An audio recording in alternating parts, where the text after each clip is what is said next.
Welcome to Monk's Moon Temple.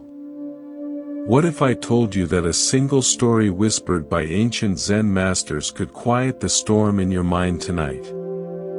Over the next 3 hours, you're about to hear tales so profound that emperors abandoned their thrones just to understand them. If it feels right, let us know where you're listening from. There's something beautiful about hearts finding peace together across the globe.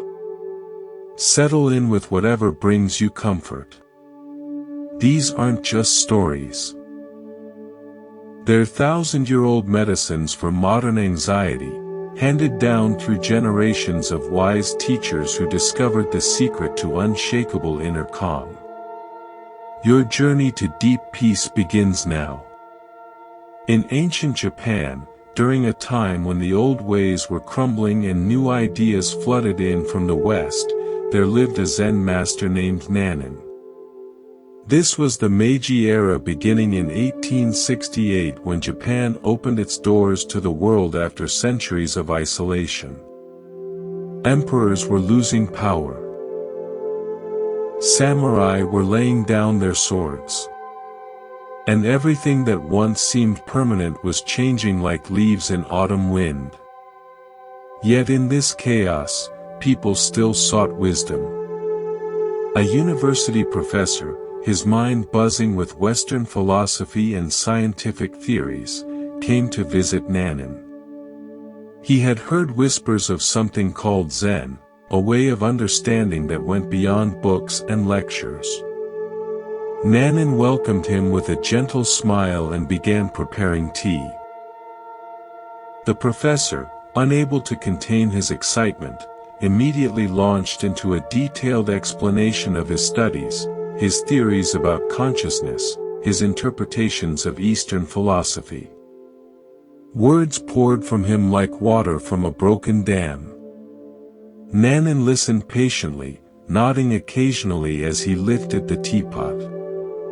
He poured tea into the professor's cup slowly, mindfully. The cup filled to the brim, but Nanin kept pouring. Tea spilled over the edges, pooling on the wooden table, dripping onto the floor. The professor watched in growing alarm. "Master, stop. The cup is overflowing. No more tea can possibly fit." Nanin set down the teapot and looked directly into the professor's eyes.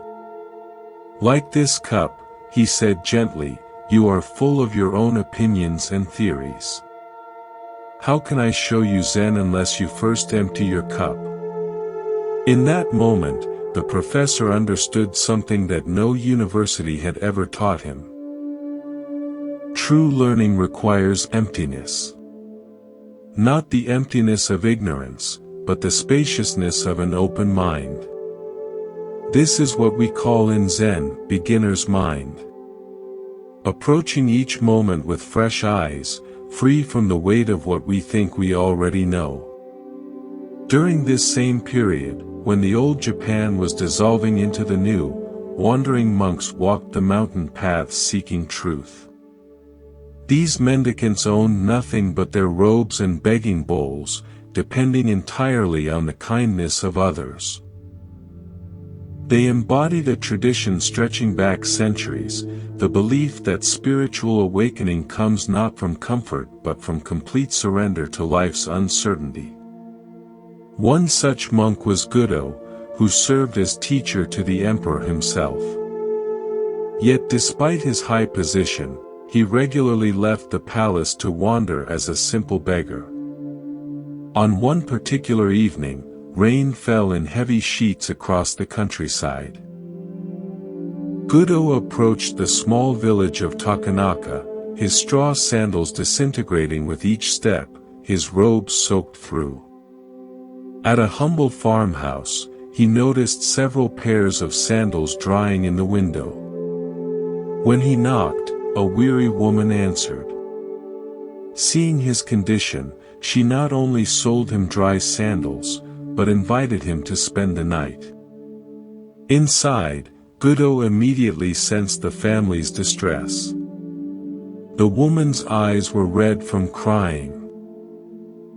The children huddled quietly in the corner, and a heavy sadness filled the room like thick smoke. When Guido asked what troubled them, the woman's story poured out. Her husband was a gambler and drunkard.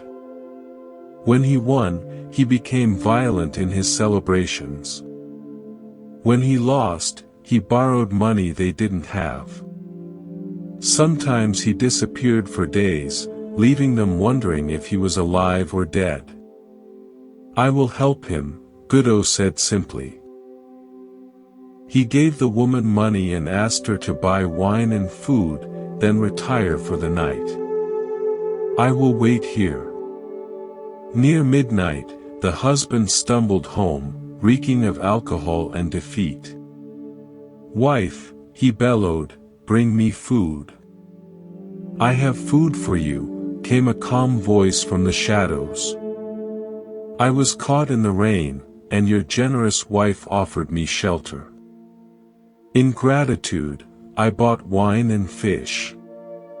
Please share them with me." The drunk man was delighted. He drank the wine and ate heartily, then collapsed onto the floor. Guido sat beside him in meditation through the entire night, like a guardian watching over a troubled child. When morning came, the husband woke with no memory of the previous evening. "Who are you?" he demanded, seeing the monk beside him. "I am Guido of Kyoto, traveling to Edo," the monk replied peacefully. The man's face went white. Guido, the emperor's own teacher. He had shared his table with one of the most revered masters in all of Japan. Shame crashed over him like a cold wave. "Master, please forgive me. I am not worthy of your presence." Guido's eyes sparkled with compassion. "Everything in this life is impermanent," he said gently. "Life is brief. If you continue gambling and drinking, you will have no time for anything meaningful, and your family will continue to suffer. But this moment, this very moment, you can choose differently." The man began to weep. For the first time in years, he saw his life clearly. "How can I ever repay you for this teaching? Let me carry your things part of the way," the man insisted when Guido prepared to leave. After 3 miles, Guido told him to return home. "Just 5 more miles," the man begged. This happened again and again. The man couldn't bear to leave the presence of such unconditional acceptance. Finally, the man declared, "I will follow you for the rest of my life." True compassion, Zen teaches us, doesn't judge or lecture. It simply offers presence. Guido could have scolded the drunkard, could have preached about the evils of gambling. Instead, he offered wine and companionship. Sometimes the most profound teaching happens not through words but through the radical act of meeting someone exactly where they are. In the same region where Guido wandered, another master named Hakuin lived a life of such genuine simplicity that he became legendary. Hakuin belonged to the Rinzai school of Zen, which emphasized sudden awakening through direct experience rather than gradual study. The Rinzai way was like lightning, sharp, immediate, illuminating. Near Hakuin's modest temple lived a family who ran a food store. Their teenage daughter was known throughout the village for her beauty and gentle manner. Then one day she was discovered to be pregnant. Her parents were furious and demanded to know the father's identity. The girl remained silent for days, enduring their anger and disappointment. Finally, unable to bear the pressure any longer, she whispered a name, Hakuin. The parents stormed to the temple, their faces red with rage. "You have disgraced our daughter and brought shame upon our family. What do you have to say for yourself?" Hakuin looked at them with perfect calm. "Is that so?" he said quietly. Those three simple words, "Is that so?" contain the entire universe of Zen wisdom. Not denial, not argument, not even explanation, just complete acceptance of what the moment was bringing.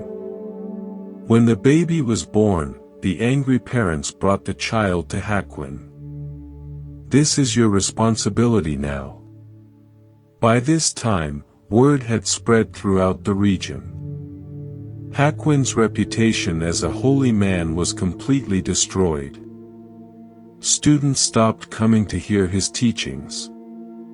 Former admirers crossed the street to avoid him. Yet Hakuin showed no distress whatsoever.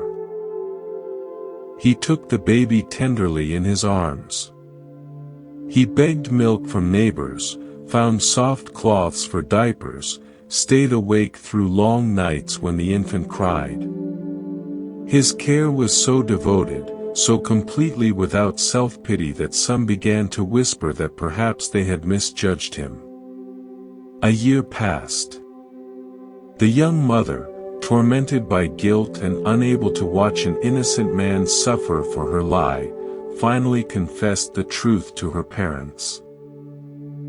The real father was a young fisherman she had been secretly meeting. The parents rushed back to Hakuin, their faces now burning with shame instead of anger.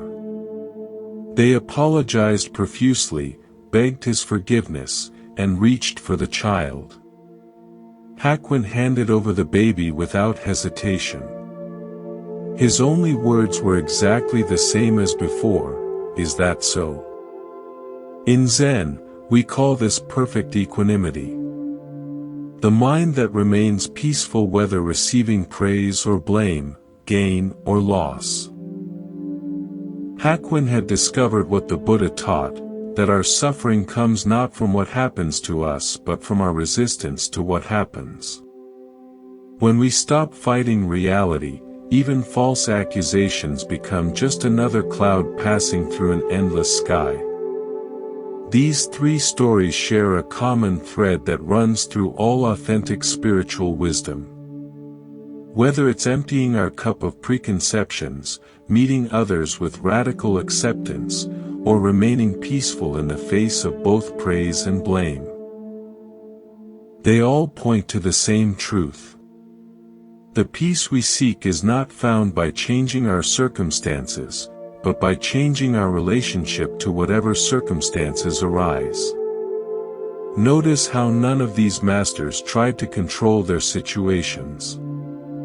Nanin didn't argue with the professor's theories.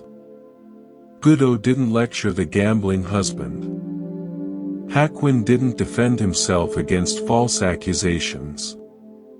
Instead, they each responded with what we might call appropriate action. Doing exactly what the moment called for without the overlay of ego or agenda. This is the essence of Zen. Not thinking your way to peace, but living your way there. Every moment offers us the same choice these masters made. We can meet life with an empty cup, an open heart, and a mind willing to say, "Is that so?" to whatever appears. In this simple acceptance, we discover the unshakable calm that has always been our true nature. In the bustling temple courtyards of ancient Japan, where the scent of incense mingled with the sound of wooden sandals on stone paths, the most profound lessons often came disguised as ordinary encounters.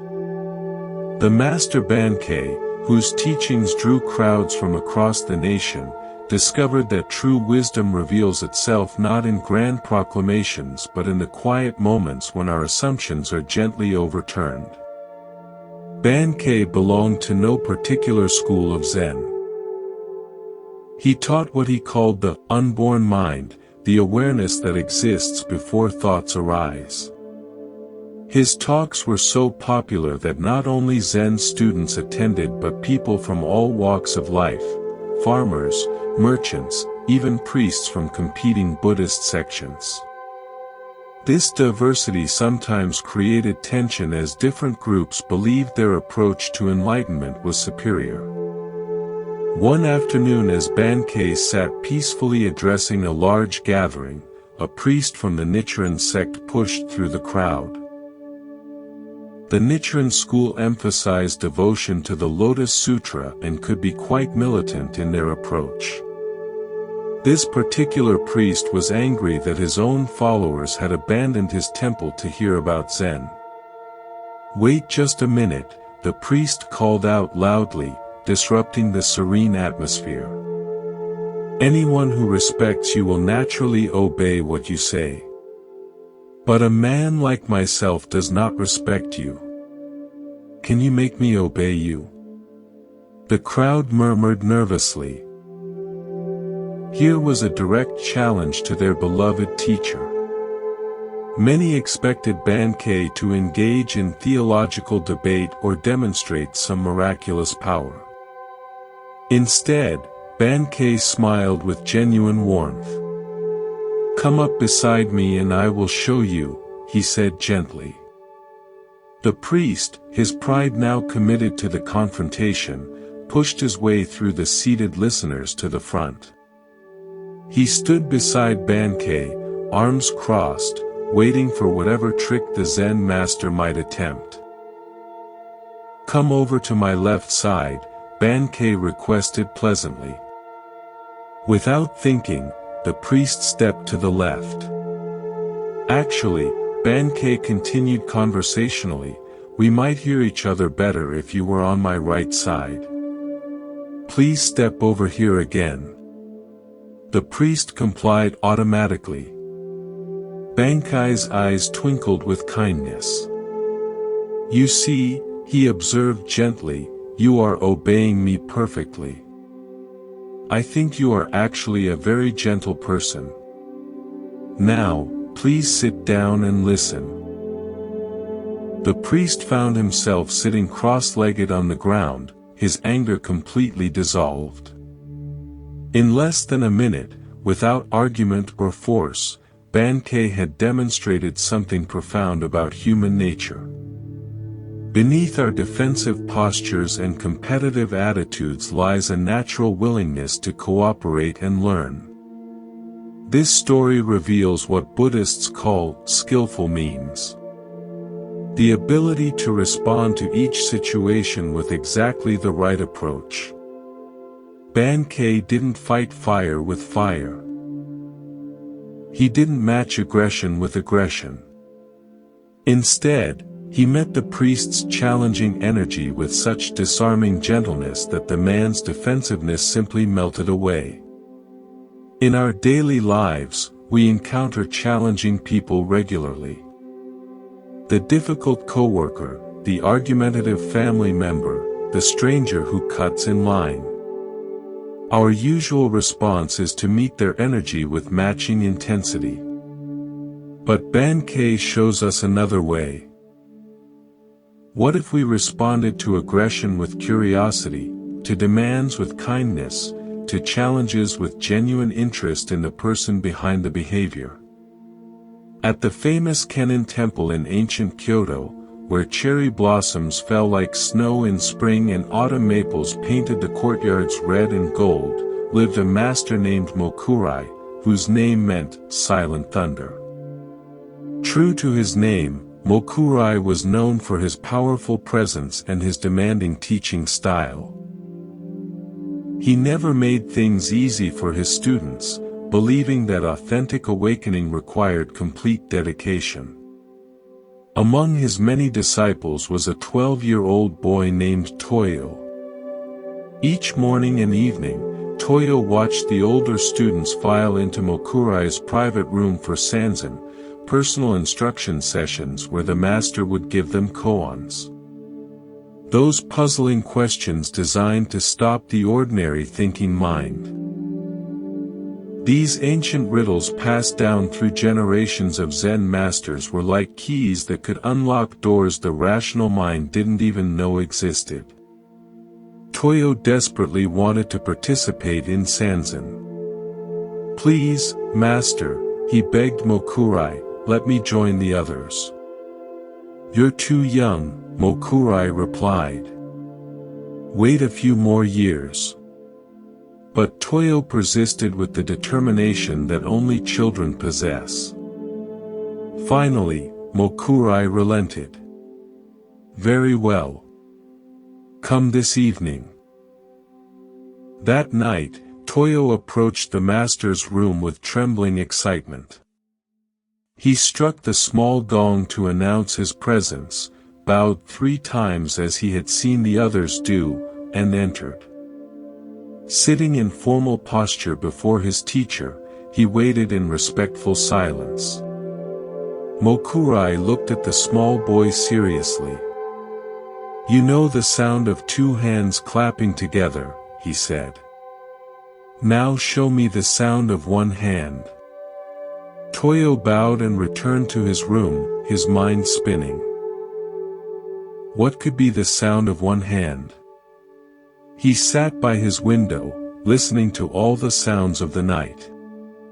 Suddenly he heard the distant music of geishas entertaining in the pleasure district. "Ah, I have it," he exclaimed.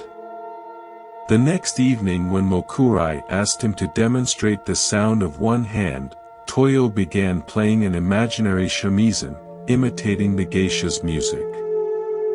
"No, no, no," Mokurai said firmly. "That will never do. That is not the sound of 1 hand. You haven't got it at all." Worried that the music might be too distracting, Toyo moved to a quieter part of the temple. Night after night, he meditated on this impossible puzzle. One evening, he heard water dripping from the roof into a wooden barrel. "That's it," he thought. When he demonstrated dripping sounds to Mokurai, the master shook his head. "What is that?" he asked. "That is the sound of dripping water, but not the sound of 1 hand. Try again." Month after month, Toyo returned with different sounds. The sighing of wind through pine trees. The hooting of an owl. The buzzing of cicadas. Each time Mokurai rejected his answer. The sound of 1 hand is not the sound of wind or owls or insects. Try again. Nearly a year passed. Toyo's initial excitement had long since faded, replaced by something deeper, a genuine not knowing that wasn't desperate or frustrated, but open and attentive. He had exhausted all the sounds he could think of, all the clever solutions his mind could devise. Finally, sitting in meditation one quiet evening, something shifted. Toyo stopped trying to find the sound of 1 hand and simply rested in the silence before all sounds. In that moment of complete stillness, he understood. When he next appeared before Mokurai, the master asked as always, "What is the sound of 1 hand?" Toyo remained perfectly silent. Mokurai smiled for the first time in their many months of meetings. "You have heard the sound of 1 hand," he said softly. What Toyo discovered in that moment of silent understanding is what Zen calls direct pointing. The recognition that reality cannot be captured in concepts or sounds or explanations. The sound of 1 hand is the sound of no sound. The awareness that exists before our mind divides experience into this and that, self and other, problem and solution. But perhaps the most beautiful aspect of this story is how it reveals the nature of authentic learning. Toyo didn't solve the koan through cleverness or study. He solved it by exhausting his cleverness, by moving beyond his small self's need to have the right answer. In Zen, we call this great doubt, the willingness to not know so completely that wisdom can finally emerge. True humility, these stories teach us, isn't about thinking less of ourselves. It's about thinking of ourselves less. When the Nichiren priest stopped defending his position, he could finally hear Bankai's teaching. When Toyo stopped trying to be clever, he could hear the soundless sound. When we let go of our need to be right, to be special, to already understand, we create space for genuine discovery. The Buddha once said, "The whole secret of existence is to have no fear. Never fear what will become of you. Depend on no one. Only the moment you reject all help are you freed." This doesn't mean we should be isolated or prideful. It means we should approach each moment with the fresh openness of Toyo before he knew any sounds, the receptive emptiness of Nanin's cup before any tea was poured. In our achievement-oriented world, this kind of not knowing can feel uncomfortable. We're trained to have opinions, to be experts, to demonstrate our knowledge. But these ancient stories whisper a different possibility. What if our greatest wisdom lies not in what we know, but in our willingness to be surprised? What if the most profound learning happens when we approach each day like a 12-year-old boy hearing an impossible riddle for the first time? Every morning offers us the same choice these masters made. We can meet the day with our cups already full of expectations and assumptions. Or we can empty them and see what fresh understanding wants to pour in. In this beginner's mind, we discover that every moment is our teacher. Every encounter a chance to learn something we never knew we needed to know. Deep in the mountains of ancient China, where mist clung to pine trees like whispered prayers and streams carved their patient way through stone, there lived an old woman whose story would challenge everything we think we know about compassion. For over 20 years, this woman had supported a solitary monk, building him a small hut with her own hands and bringing him food daily while he devoted himself to meditation. In those days, it was considered a great merit to support a spiritual practitioner. Buddhist communities understood that some individuals needed to withdraw from worldly concerns entirely in order to pursue awakening, and lay people gained spiritual benefit by making such dedication possible. This ancient tradition called dana in Sanskrit represented one of the fundamental practices of Buddhist life. Generous giving without expectation of return. But after 2 decades of selfless support, the old woman began to wonder, what progress had this monk actually made? Had her years of sacrifice helped him achieve any genuine understanding, or had she simply been enabling spiritual stagnation? To find out, she devised a test. She approached a young woman from the village, someone known for her beauty and warmth. "Go to the monk's hut," the old woman instructed. "Embrace him suddenly and ask him what he intends to do about it. Then return and tell me exactly what happens." The young woman agreed and made her way to the remote hut. She found the monk deep in meditation, his back straight, his breathing steady. Without warning, she wrapped her arms around him and pressed close, asking in a soft voice, "What now, master? What will you do?" The monk's response was immediate and cold. Pushing her away, he replied in a detached, poetic tone, "An old tree grows on a cold rock in winter. Nowhere is there any warmth." When the young woman reported these words to the old woman, the benefactor's face darkened with disappointment and anger. "To think I fed that fellow for 20 years, she exclaimed. "He showed no consideration for your situation, no kindness toward your humanity. He didn't need to respond to passion, but he should have shown at least some compassion."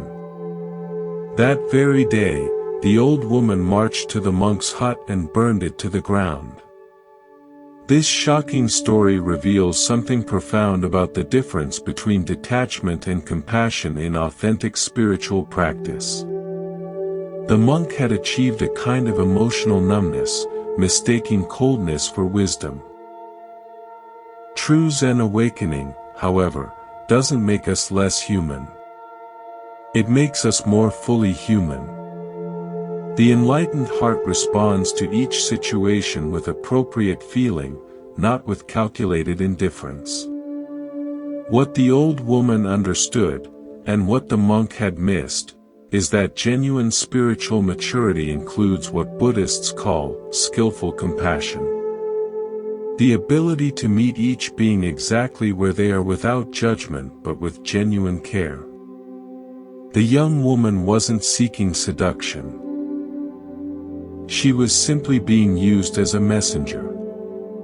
A truly awakened person would have recognized her humanity and responded with kindness even while maintaining appropriate boundaries. In medieval Japan, within the walls of Buddhist convents, where women pursued the same rigorous training as their male counterparts, lived a nun named Ishin. The life of a Buddhist nun required tremendous courage in a society that offered women few alternatives to marriage and motherhood. These women shaved their heads, took vows of celibacy, and dedicated themselves completely to the pursuit of enlightenment. Ishin was known throughout her convent for her sincerity and depth of practice. Despite her shaved head and plain robes, her inner beauty and spiritual presence were unmistakable. Several of the monks who visited the convent for joint meditation sessions found themselves drawn to her, though they struggled with feelings that conflicted with their religious vows.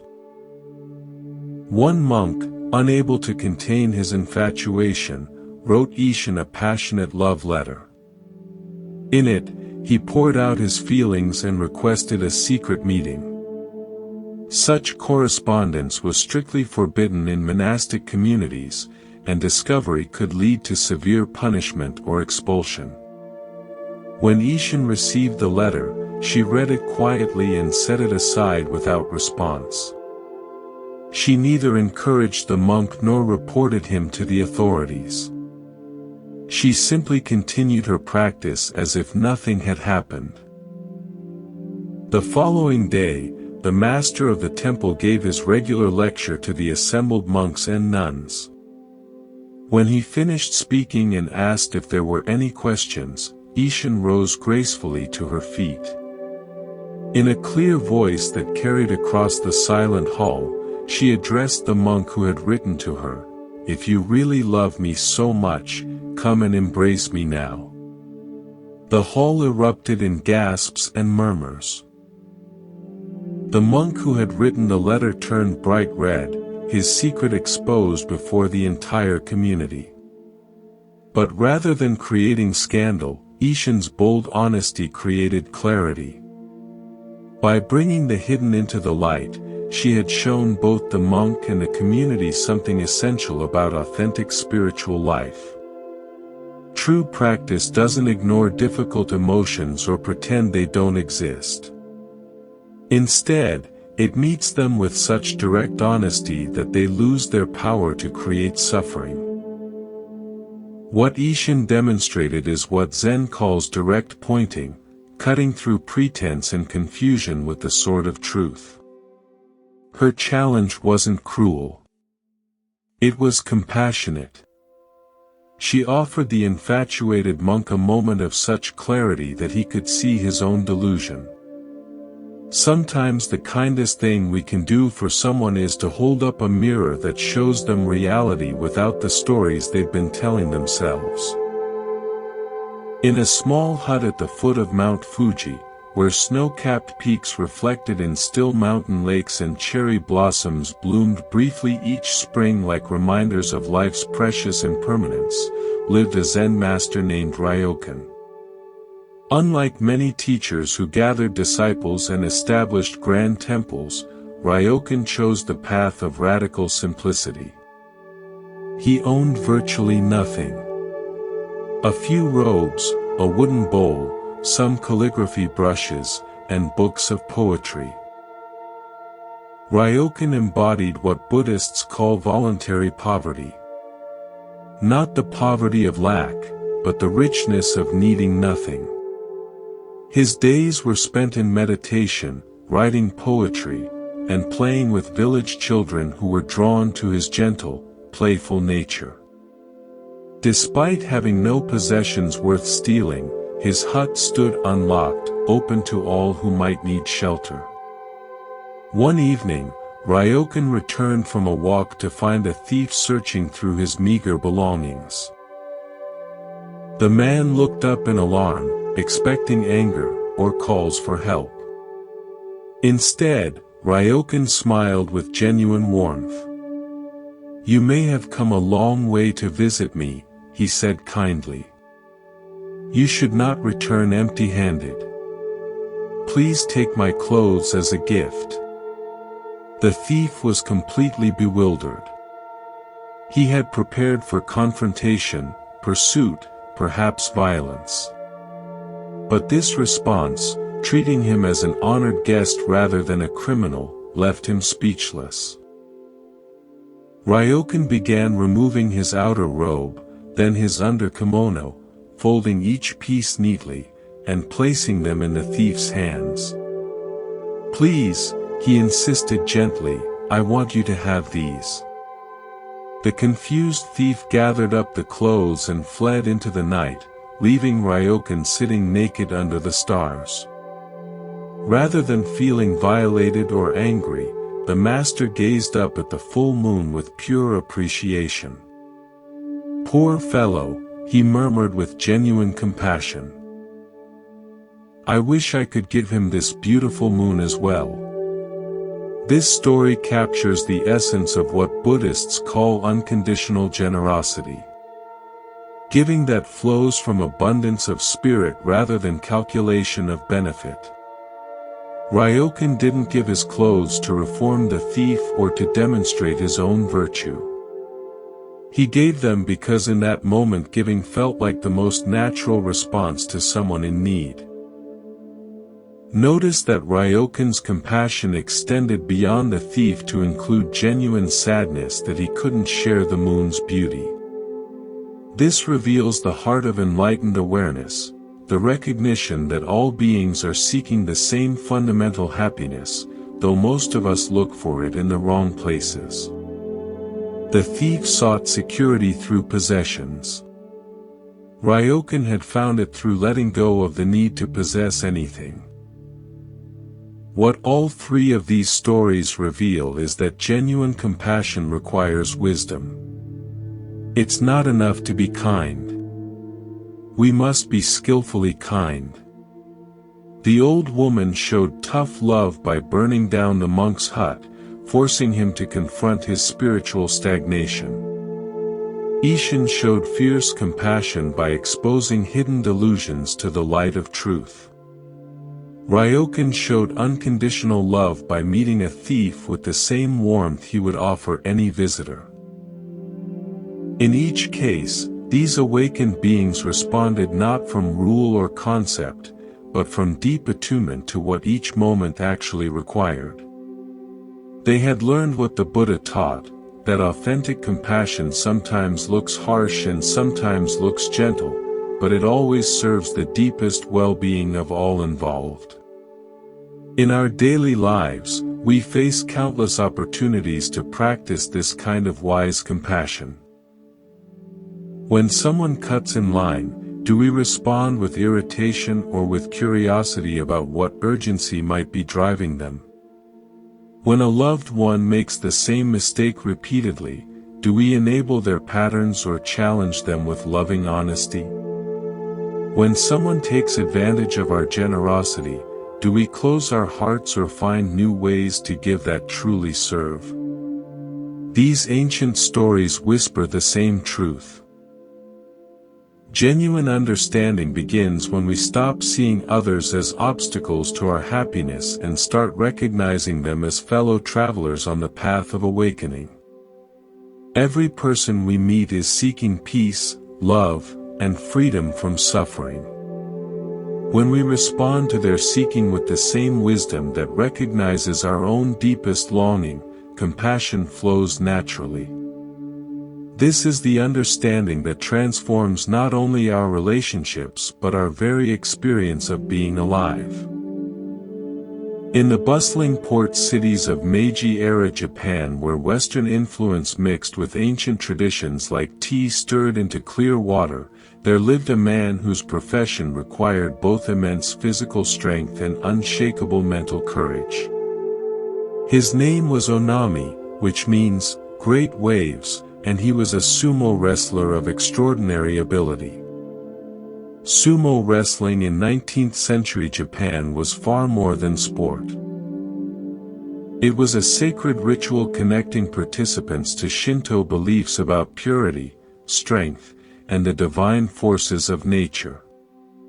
Wrestlers weren't merely athletes. They were spiritual warriors who channeled the power of earth and sky through their bodies. The greatest champions were revered like living gods, their victories celebrated in poetry and art. Onami possessed all the physical gifts necessary for greatness. His massive frame moved with surprising grace. His technique was flawless and his understanding of wrestling strategy was so profound that he regularly defeated even his own teacher in private practice sessions. Yet despite these abilities, Onami faced a problem that tormented him day and night. The moment he stepped into the ring before a crowd, his courage completely disappeared. His hands would tremble, his breathing would become shallow, and his mind would fill with paralyzing self-doubt. Students who could barely challenge him in private would throw him easily when spectators were watching. The man whose name meant, great waves, became as timid as a small child afraid of water.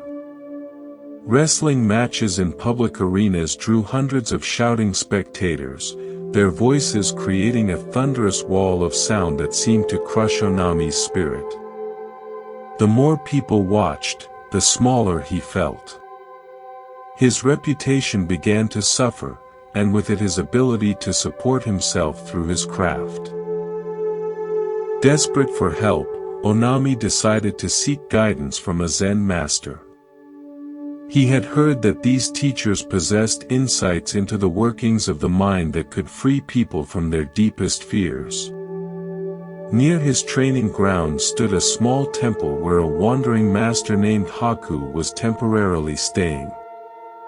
Onami approached the temple one evening, his massive frame making him seem almost comical as he tried to bow gracefully in the cramped space. He poured out his story to Haku. How his strength abandoned him the moment he faced a crowd. How his reputation was crumbling. How he feared he might never achieve his potential. Haku listened with the patience of someone who had heard similar stories many times before. When Onami finished speaking, the master looked at him thoughtfully.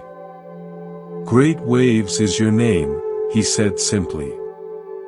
"So tonight stay here in this temple and imagine that you are those great waves. You are no longer a wrestler who is afraid," Haku continued.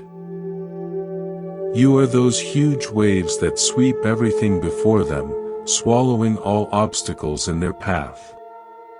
Do this visualization completely and you will become the greatest wrestler in the land." After the master retired to his quarters, Onami sat alone in the temple's meditation hall. The space was dimly lit by flickering candles, and shadows danced on the walls like spirits from another world. He closed his eyes and tried to imagine himself as waves, but his mind kept returning to his fears about upcoming matches. At first, his visualization was weak and scattered.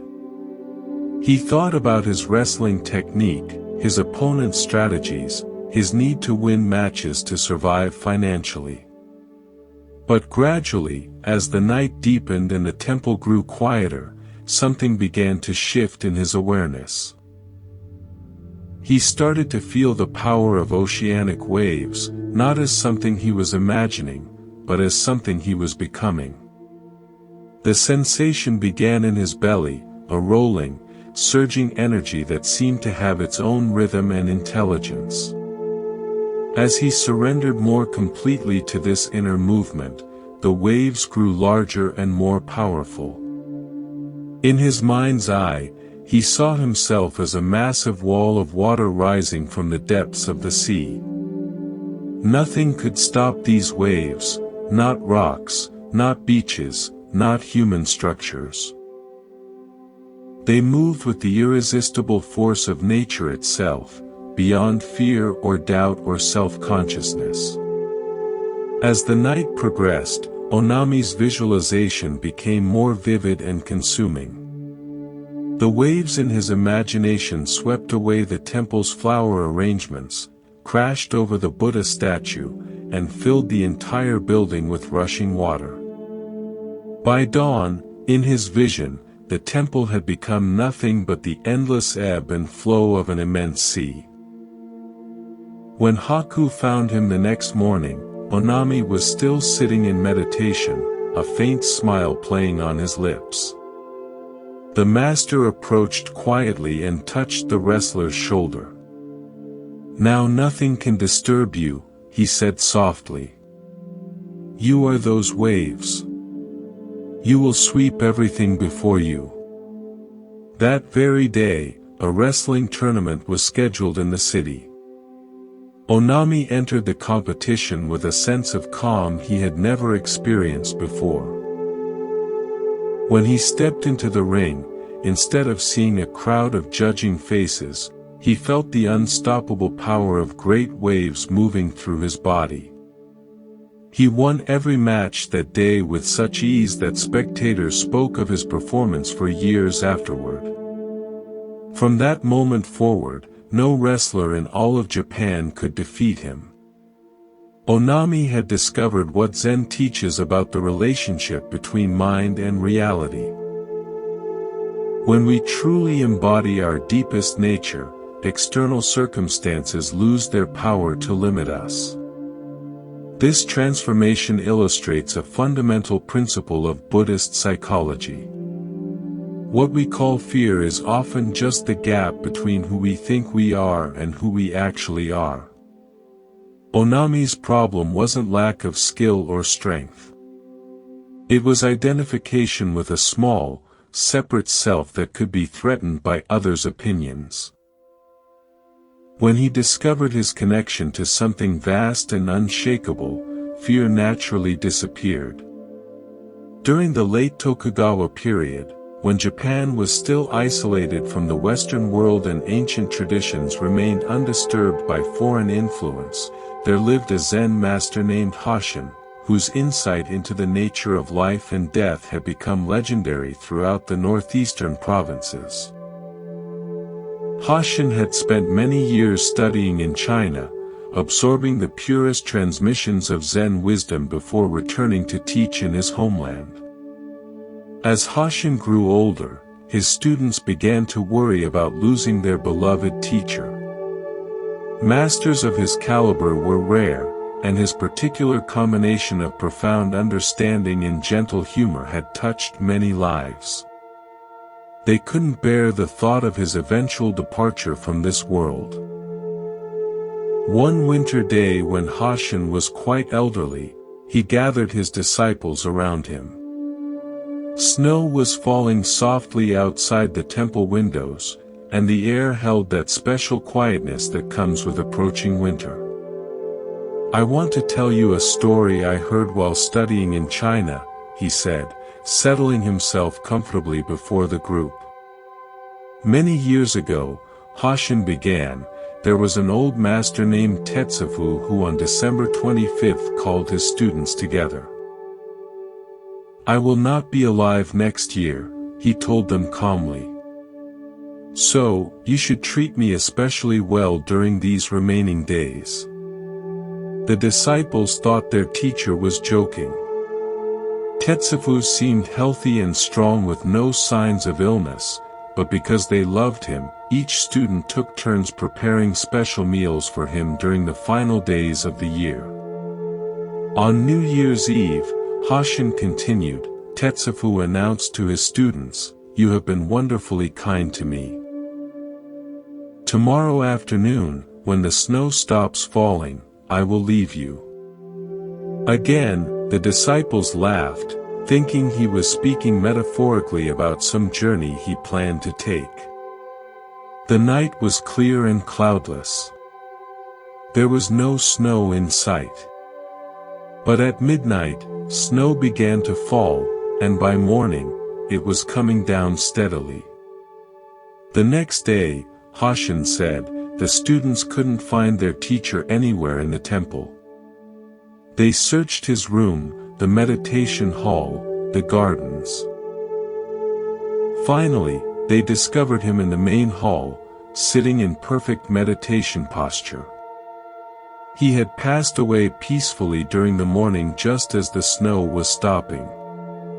When Hashin finished this story, one of his students asked, "Master, is it really possible for someone to know the time of their own death?" "It's not necessary for a Zen teacher to predict such things," Hashin replied thoughtfully. "But if one truly wishes to demonstrate this ability, it can be done. Would you like me to show you?" The students were uncertain whether he was serious. "Yes," one of them said hesitantly. "Show us what you mean." Hashin smiled gently. 7 days from now, I will join my teacher, Tetsufu." Most of the disciples didn't believe him. By the end of the week, many had forgotten the conversation entirely. Hashin seemed perfectly healthy, continuing his daily routines without any sign of distress. On the 7th day, Hashin called everyone together. 7 days ago, he reminded them, I said I would be leaving today. It's customary for departing masters to write a death poem, but I am neither a poet nor a skilled calligrapher. Will one of you please write down my final words? The students still thought he might be joking, but one of them picked up brush and ink. Are you ready? Hashin asked. Yes, master, the student replied. Hashin closed his eyes and spoke slowly, I came from brilliancy and returned to brilliancy. What is this? The student finished writing and looked up. Master, traditional death poems have 4 lines. This is only 3. With a roar like a conquering lion, Hashin shouted, What is this? And immediately passed away. This remarkable story reveals something profound about the Zen understanding of life and death. For most of us, death represents the ultimate unknown, the final threat to our sense of control. But for someone who has truly awakened to their essential nature, death is simply another change in an endless process of transformation. Hashin's final shout, What is this? Wasn't a question born of confusion. It was the ultimate Zen expression, pointing directly to the mystery that underlies all experience. In that moment, he was asking not just about death, but about the entire inexplicable miracle of existence itself. What these stories of Onami and Hashin share is a recognition that our ordinary sense of limitation comes from identification with something too small. Onami thought he was just a nervous wrestler. Hashin's students thought he was just a mortal teacher. But both discovered their connection to something vast and eternal. Whether we call it great waves, brilliant awareness, or simply, what is this? The Buddha taught that this recognition is available to everyone. Look within, he said. You are the Buddha. Not because we need to become something special, but because we need to recognize the specialness that has always been our true nature. In our daily lives, we face countless opportunities to remember this larger identity. When anxiety arises before an important presentation, we can ask, what great waves want to move through me? When we feel small and insignificant, we can inquire, from what brilliancy did I come? When life seems overwhelming, we can wonder with genuine curiosity, what is this mysterious experience I'm having? The wisdom in these simple stories isn't complicated philosophy requiring years of study. It's the direct recognition that we are far more than our fearful thoughts, far greater than our temporary circumstances, far deeper than our surface personality. When we touch this understanding even briefly, life becomes an adventure rather than a problem. Like Onami discovering his wave nature, like Hashin recognizing his brilliant essence, we can learn to identify with the vast peaceful awareness that watches all our experiences come and go. This awareness isn't afraid of crowds or death or change. It simply witnesses everything with the calm stability of the ocean depths, unmoved by whatever storms may rage on the surface. In this recognition, we find the unshakable peace that is our birthright. In the ancient capital of Kyoto, where temples rose like prayers carved in wood and stone, and where the changing seasons painted the city in endless cycles of beauty and loss, there lived a woman whose story would become one of the most heartbreaking and instructive tales in all of Zen literature. Her birth name was Suzu, meaning bell, but she would later take the name Shunkai, which means spring ocean, a name that would prove both prophetic and tragic. Shunkai was born in the 1800s during a time when women had few choices beyond marriage and motherhood. Yet she possessed a rare combination of extraordinary beauty and brilliant intellect that set her apart from her contemporaries. Her features were so exquisite that people would stop in the street to watch her pass, and her mind was so sharp that even learned scholars sought her conversation. Against her wishes, Shunkai was forced into an arranged marriage while still quite young. This was the fate of most women in feudal Japan, where individual desires mattered little compared to family obligations and social expectations. Yet even in this constrained circumstance, her spirit refused to be diminished. When her unhappy marriage finally ended, Shunkai made a radical decision. She enrolled at the Imperial University to study philosophy, becoming one of the first women to pursue higher education in Japan. Her beauty and intelligence made her a sensation in academic circles, but also created complications she had not anticipated. Wherever Shunkai went, men fell in love with her. At the university, among fellow students and professors, in the temples she visited to study Buddhism, everywhere she appeared, she left a trail of infatuated admirers. But what made her situation even more complex was that she herself fell in love easily and often. When philosophy failed to satisfy her deepest longings, Shunkai turned to Zen Buddhism. She began visiting temples, seeking something beyond intellectual understanding.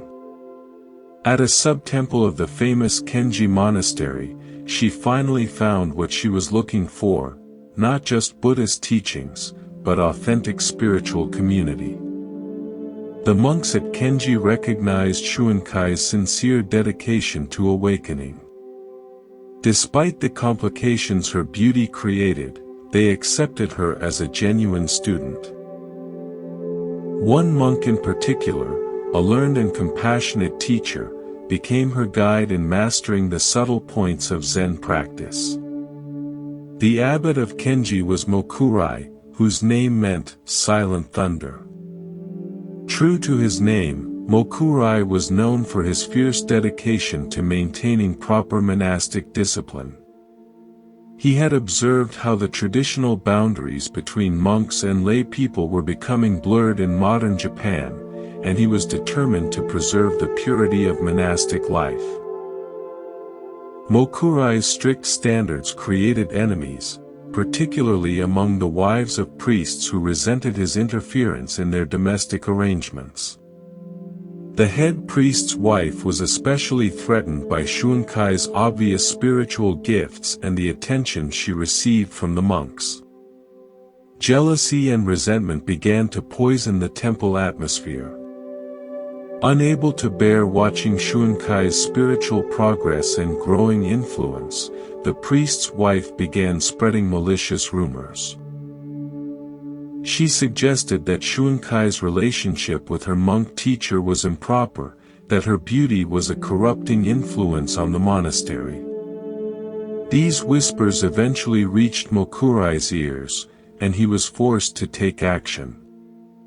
Without investigating the accusations thoroughly, Mokurai expelled both Shuenkai and her teacher from the monastery.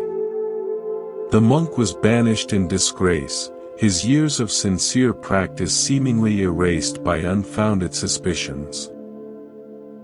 Shuenkai was devastated not only by her own rejection, but by the injustice done to an innocent teacher. "I may have made the mistake of love," Shuenkai thought bitterly. "But if my friend is to be treated so unjustly, then his accuser shall not remain in this temple either." That night, driven by a mixture of heartbreak and righteous anger, Shuenkai took a can of kerosene and set fire to the 500-year-old temple. The ancient wooden structure, home to centuries of prayer and meditation, burned to the ground. By morning, Shuenkai was in the hands of the police. A young lawyer, moved by her story and her obvious suffering, tried to arrange a lighter sentence, but Shuenkai refused his help. "Don't try to save me," she told him. "I might decide to do something else that would only land me in prison again." She served 7 years in prison, where even the 60-year-old warden became infatuated with her enduring beauty. But when she was finally released, Shuenkai discovered that the world had no place for a woman with her history. Even progressive Buddhists who claimed to believe in redemption and enlightenment in this very lifetime turned away from her. Her own family disowned her completely. Former friends crossed the street to avoid her. No respectable person would associate with someone who had burned down a sacred temple. Shuenkai found herself alone, poor and increasingly ill. In her darkest hour, she encountered a Shin Buddhist priest who taught her about Amida Buddha, the Buddha of infinite light and compassion. In this teaching of unconditional acceptance and boundless love, Shuenkai finally found some measure of peace. She began chanting the Nembutsu, Namo Amida Butsu, calling on the Buddha's compassion to heal her broken heart. Shuenkai died young, still beautiful, but worn down by suffering and social rejection. Before her death, she wrote her own story, hoping that sharing her experience might prevent others from making similar mistakes. After she passed away, the same people who had shunned and condemned her read her account with tears of remorse. Shuenkai's tragedy illustrates what Buddhists call the suffering that comes from attachment. Not just attachment to things or outcomes, but attachment to how we think our lives should unfold. Her beauty, which seemed like a gift, became a source of endless complications. Her passionate nature, which made her an extraordinary student of philosophy and Buddhism, also led to her downfall. Most tragically, her attachment to justice, her inability to accept unfair treatment, drove her to an act of destruction that ruined multiple lives. Yet within this sad story lies a profound teaching about the nature of true freedom. Freedom doesn't come from getting what we want or avoiding what we don't want. It comes from developing what the Buddha called equanimity. The ability to remain peaceful whether circumstances are pleasant or unpleasant. During the same Meiji period when Shuenkai's drama was unfolding, two Buddhist teachers in Tokyo demonstrated completely different approaches to spiritual discipline. Their contrasting styles would illuminate another aspect of attachment and freedom. One was named Unsho, the other Tanzan, and their relationship revealed the difference between rigid adherence to rules and genuine spiritual understanding. Unsho was a Shingon Buddhist priest who followed every traditional precept with scrupulous exactness. He never drank alcohol, never ate after 11 in the morning, and maintained all the ritual purifications prescribed by ancient texts. His dedication to formal discipline was so complete that other priests looked to him as a model of proper religious behavior. Tanzan, in contrast, was a philosophy professor at the Imperial University who seemed to ignore traditional Buddhist rules entirely. When he felt hungry, he ate regardless of the time. When he felt tired during the day, he napped. When friends offered him wine, he drank it gladly. One afternoon, Unsho decided to visit his old friend Tanzan. He arrived to find Tanzan enjoying a cup of rice wine, which according to Buddhist precepts should never touch the lips of a practicing Buddhist. Unsho was shocked and dismayed. "Hello, brother," Tanzan greeted him cheerfully. "Won't you join me for a drink?" "I never drink," Unsho replied with obvious disapproval. "It's against our vows." Tanzan looked at his friend with twinkling eyes. "But someone who doesn't drink isn't even human," he said playfully.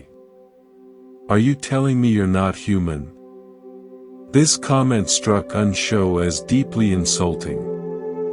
"Do you mean to call me inhuman just because I follow the Buddha's teachings about intoxicants?" he demanded angrily. "Well then," Tanzan replied with a gentle smile, "if you're not human, what are you?" "I am a Buddha," Unsho answered, intending to put his irreverent friend in his place. "Exactly!" Tanzan exclaimed with delight. "You understand perfectly." This exchange reveals something profound about the nature of attachment to spiritual rules and practices. Unsho had become so identified with being a good Buddhist that he had forgotten the purpose of Buddhist practice, to awaken to our true nature. Tanzan, despite his apparent disregard for formal precepts, had recognized the essential point: we are already what we seek to become. True freedom, these stories suggest, isn't found in following rules perfectly or in breaking them deliberately. It's found in understanding why the rules exist and responding appropriately to each situation. Sometimes appropriate action means strict discipline. Sometimes it means flexibility. What matters is not the outer form but the inner understanding. In a quiet temple in rural Japan, there lived a monk named Shon whose story would illustrate yet another dimension of attachment and freedom. Shon had become a Zen teacher while still quite young. But unlike many monks who left their families behind when they took vows, he faced an unusual situation. When his father died, Shon became responsible for caring for his elderly mother. Most Buddhist monasteries were exclusively male communities where women were not permitted to live. But Shon couldn't abandon his mother. Nor could he abandon his calling as a Buddhist teacher. So he made an unconventional choice. Wherever he went to teach, he brought his mother with him. This arrangement created constant difficulties. Because his mother lived with him, Shon couldn't stay in traditional monasteries. Instead, he had to build small houses wherever he taught, creating a home for both his spiritual practice and his filial duty. To support themselves, Shon copied Buddhist sutras by hand, selling his beautiful calligraphy to earn money for food and shelter. When his mother expressed a desire to eat fish, forbidden for monks, Shon would buy it for her without hesitation. Other Buddhists criticized him for this apparent violation of monastic rules, but Shon paid no attention to their disapproval. His mother, seeing how others judged her son, felt terrible guilt about the compromises he was making for her sake. "I think I should become a nun," she told him one day. "Then I can be a vegetarian too, and people won't criticize you." She did indeed become a nun, and they practiced together happily for many years. Both mother and son were accomplished musicians. Shon played the harp beautifully, and his mother had learned the instrument as well. On nights when the moon was full, they would play duets together, their music floating across the countryside like prayers made audible. One evening, a young woman passed by their modest dwelling and heard the ethereal music.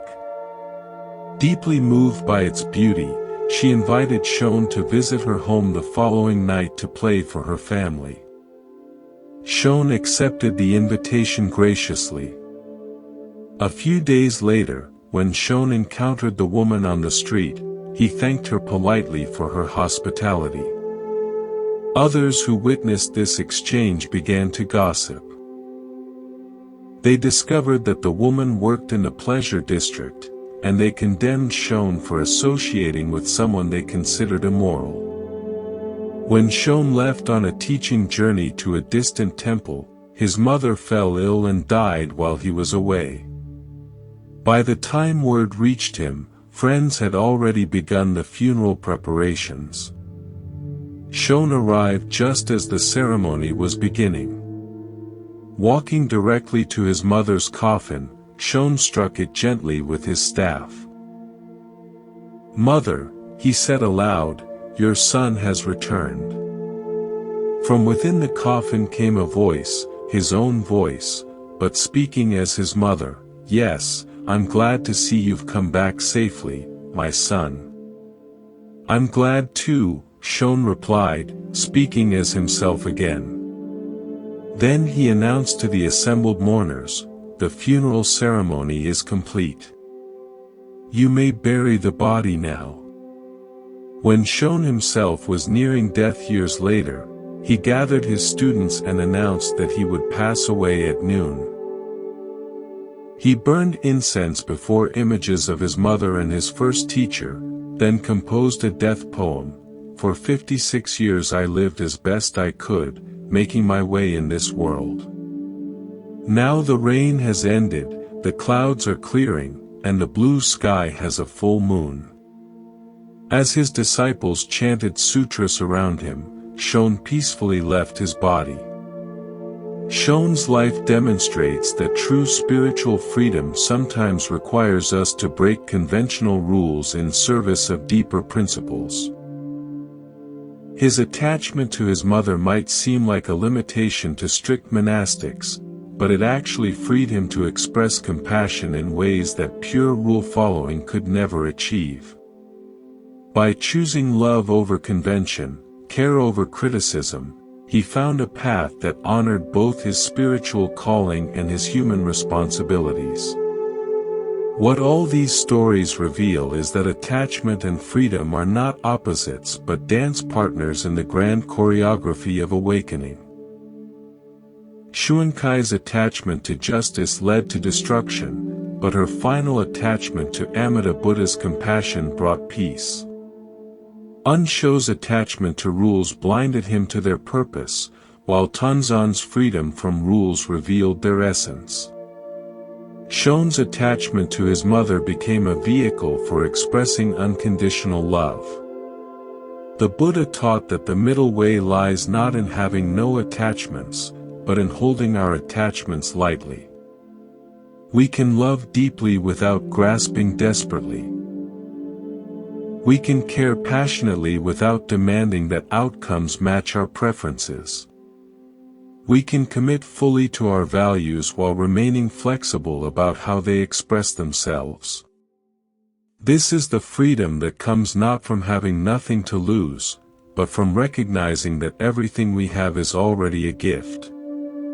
When we understand this, we can embrace life fully while holding it gently like a butterfly that will fly away the moment we try to capture it permanently.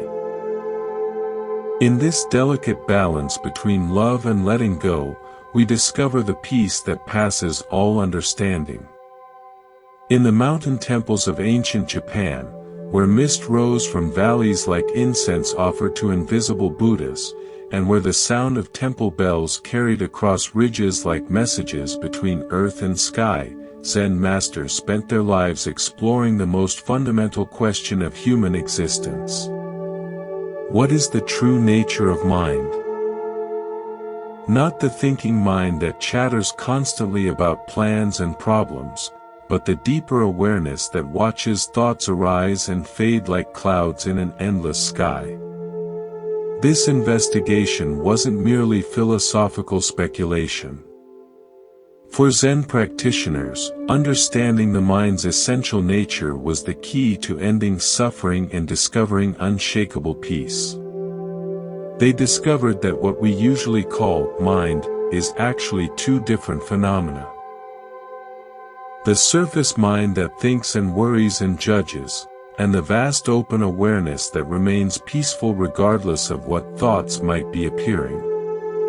During the late Edo period, when Japan was still closed to most foreign influence but Christian ideas were beginning to seep through the sealed borders, there lived a Zen master named Gassen, whose openness to truth, wherever it appeared, would challenge conventional notions about religious boundaries. Gassen taught at a mountain monastery where students came from across the country to learn about the Buddha's way. One day, a university student who had been exposed to Western learning approached Gassen with a leather-bound book. Christianity was officially banned in Japan at this time, and possession of Christian texts could result in imprisonment or death. Yet this young scholar had somehow obtained a copy of the Christian Bible and was curious about how it might compare to Buddhist teachings. "Master," the student said nervously, "have you ever read the Christian Bible?" "No," Gassen replied simply. "Read it to me." The student opened the book and began reading from the Gospel of Matthew, his voice trembling slightly as he spoke words that many would consider heretical. "And why take ye thought for raiment? Consider the lilies of the field, how they grow. They toil not, neither do they spin. And yet I say unto you that even Solomon in all his glory was not arrayed like one of these. Take therefore no thought for the morrow. For the morrow shall take thought for the things of itself. Gas-san listened with the same attention he brought to the most sacred Buddhist sutras. When the student finished reading this passage, the master's eyes lit up with recognition. Whoever uttered those words, he said with genuine admiration, I consider an enlightened man. Encouraged by this response, the student continued reading, Ask, and it shall be given you. Seek, and ye shall find. Knock, and it shall be opened unto you. For everyone that asketh receiveth, and he that seeketh findeth, and to him that knocketh it shall be opened. Again, Gas-san nodded with appreciation. That is excellent, he observed. Whoever said that is not far from Buddhahood. This remarkable exchange reveals something profound about the enlightened mind. Gas-san wasn't concerned with religious labels or institutional boundaries. He recognized wisdom wherever it appeared, whether in Buddhist sutras or Christian gospels. The awakened awareness doesn't discriminate between sources of truth. It simply recognizes the fragrance of genuine understanding. What Gas-san demonstrated is what Buddhists call beginner's mind. The ability to encounter each moment with fresh openness, free from the prejudices that usually cloud our perception. Most religious people would have rejected the Christian text immediately, just as most Christians might dismiss Buddhist teachings without investigation. But the truly wise mind sees beyond surface differences to the universal principles that connect all authentic spiritual teaching. This story also illustrates an essential aspect of Zen training, the cultivation of what we might call spiritual discrimination, the ability to recognize truth regardless of its packaging.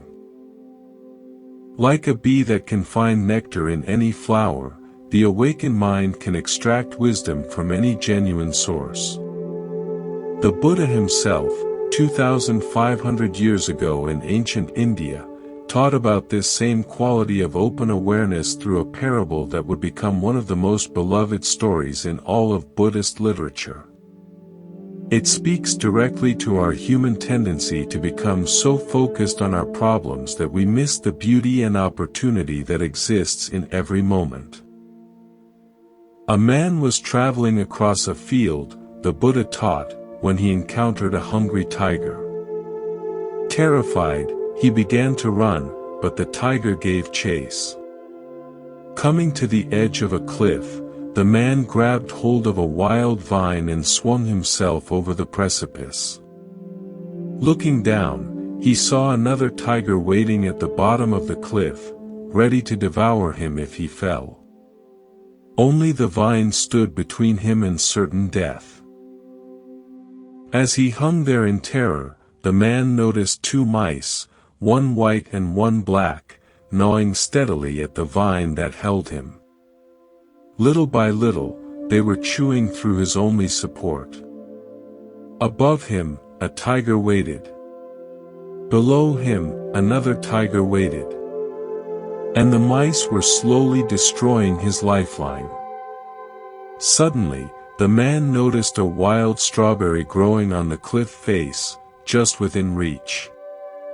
Grasping the vine with one hand, he plucked the strawberry with the other and placed it in his mouth. How sweet it tasted! This simple story contains the entire essence of Buddhist wisdom about the nature of mind and the secret of true happiness. The man in the parable represents each of us, caught between the tiger of our past regrets and the tiger of our future fears. The white and black mice represent day and night, constantly gnawing away at the vine of our remaining time. We are all hanging over the precipice of uncertainty, never knowing when our support might give way. Most of us spend our lives focused entirely on the tigers and the mice, obsessing about dangers that threaten us, worrying about problems we cannot solve. But the Buddha's teaching points to a different possibility. Even in the midst of genuine danger and uncertainty, there is always a strawberry within reach. There is always some simple beauty, some immediate pleasure, some present moment gift available to those who have eyes to see it. The sweetness of the strawberry doesn't eliminate the reality of the tigers or stop the mice from gnawing. But it reveals that life offers us a choice in every moment. We can focus on what threatens us, or we can notice what nourishes us. The awakened mind learns to taste the strawberry fully while remaining aware of the larger situation. This capacity to find sweetness in the midst of difficulty isn't naive optimism or spiritual bypassing. It's a practical skill that comes from understanding the true nature of mind. Our awareness is vast enough to hold both danger and beauty, both fear and appreciation, both problem and gift. When we learn to rest in this spacious awareness, rather than becoming lost in our particular concerns, we discover an unshakable peace that no external circumstance can disturb. In the ancient capital of Kyoto, where the changing seasons painted temple gardens in endless cycles of birth and death, there lived a master calligrapher named Kassen, whose artistic skill was renowned throughout Japan. Kassen understood that true artistry comes not from the thinking mind that judges and compares, but from the natural mind that expresses itself spontaneously without self-consciousness. His story would reveal something essential about the difference between these two modes of awareness. 200 years before Kassen's time, the famous Obaka temple in Kyoto had commissioned a master to create the large wooden letters that would hang over the main gate. The phrase chosen was, "the first principle," pointing to the fundamental truth that underlies all Buddhist teaching. These letters, carved from Kassen's original calligraphy, had become legendary among those who appreciated fine artistic work. When Kassen was asked to recreate this masterpiece, he accepted the commission with characteristic humility. His approach to calligraphy embodied the Zen principle of no mind, allowing the brush to move without interference from self-conscious thoughts about technique or outcome. Yet on this particular day, Kassen faced an unusual challenge.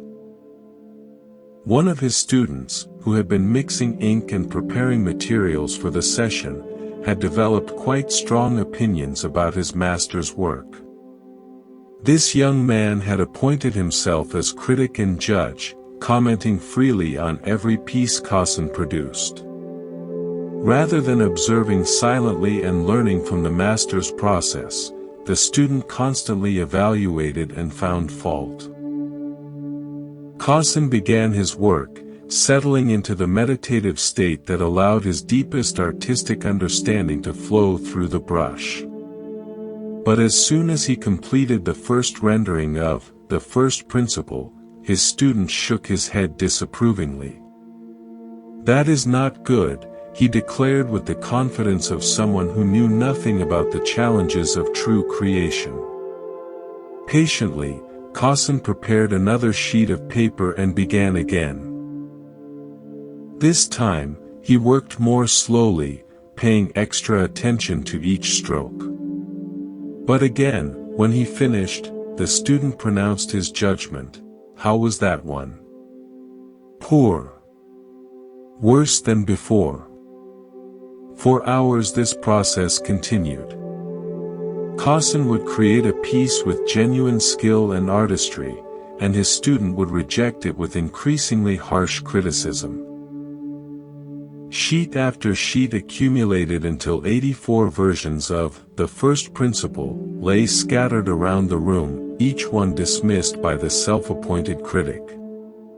Finally, the student stepped outside for a few moments to attend to some other matter. In his absence, Kassen felt a tremendous relief. Now is my chance, he thought, to escape his critical eye and work with a mind free from distraction. Without hesitation, he picked up his brush and wrote the first principle with complete spontaneity. No second-guessing, no self-consciousness, no awareness of being judged, just the natural expression of decades of training flowing through ink onto paper. When the student returned and saw this latest version, his eyes widened with surprise. A masterpiece, he pronounced with the same authority he had used to condemn the previous attempts. This story reveals something profound about the nature of creative expression and the mind that judges versus the mind that creates. When Kassen worked under the critical gaze of his student, his natural artistic flow was constrained by self-consciousness.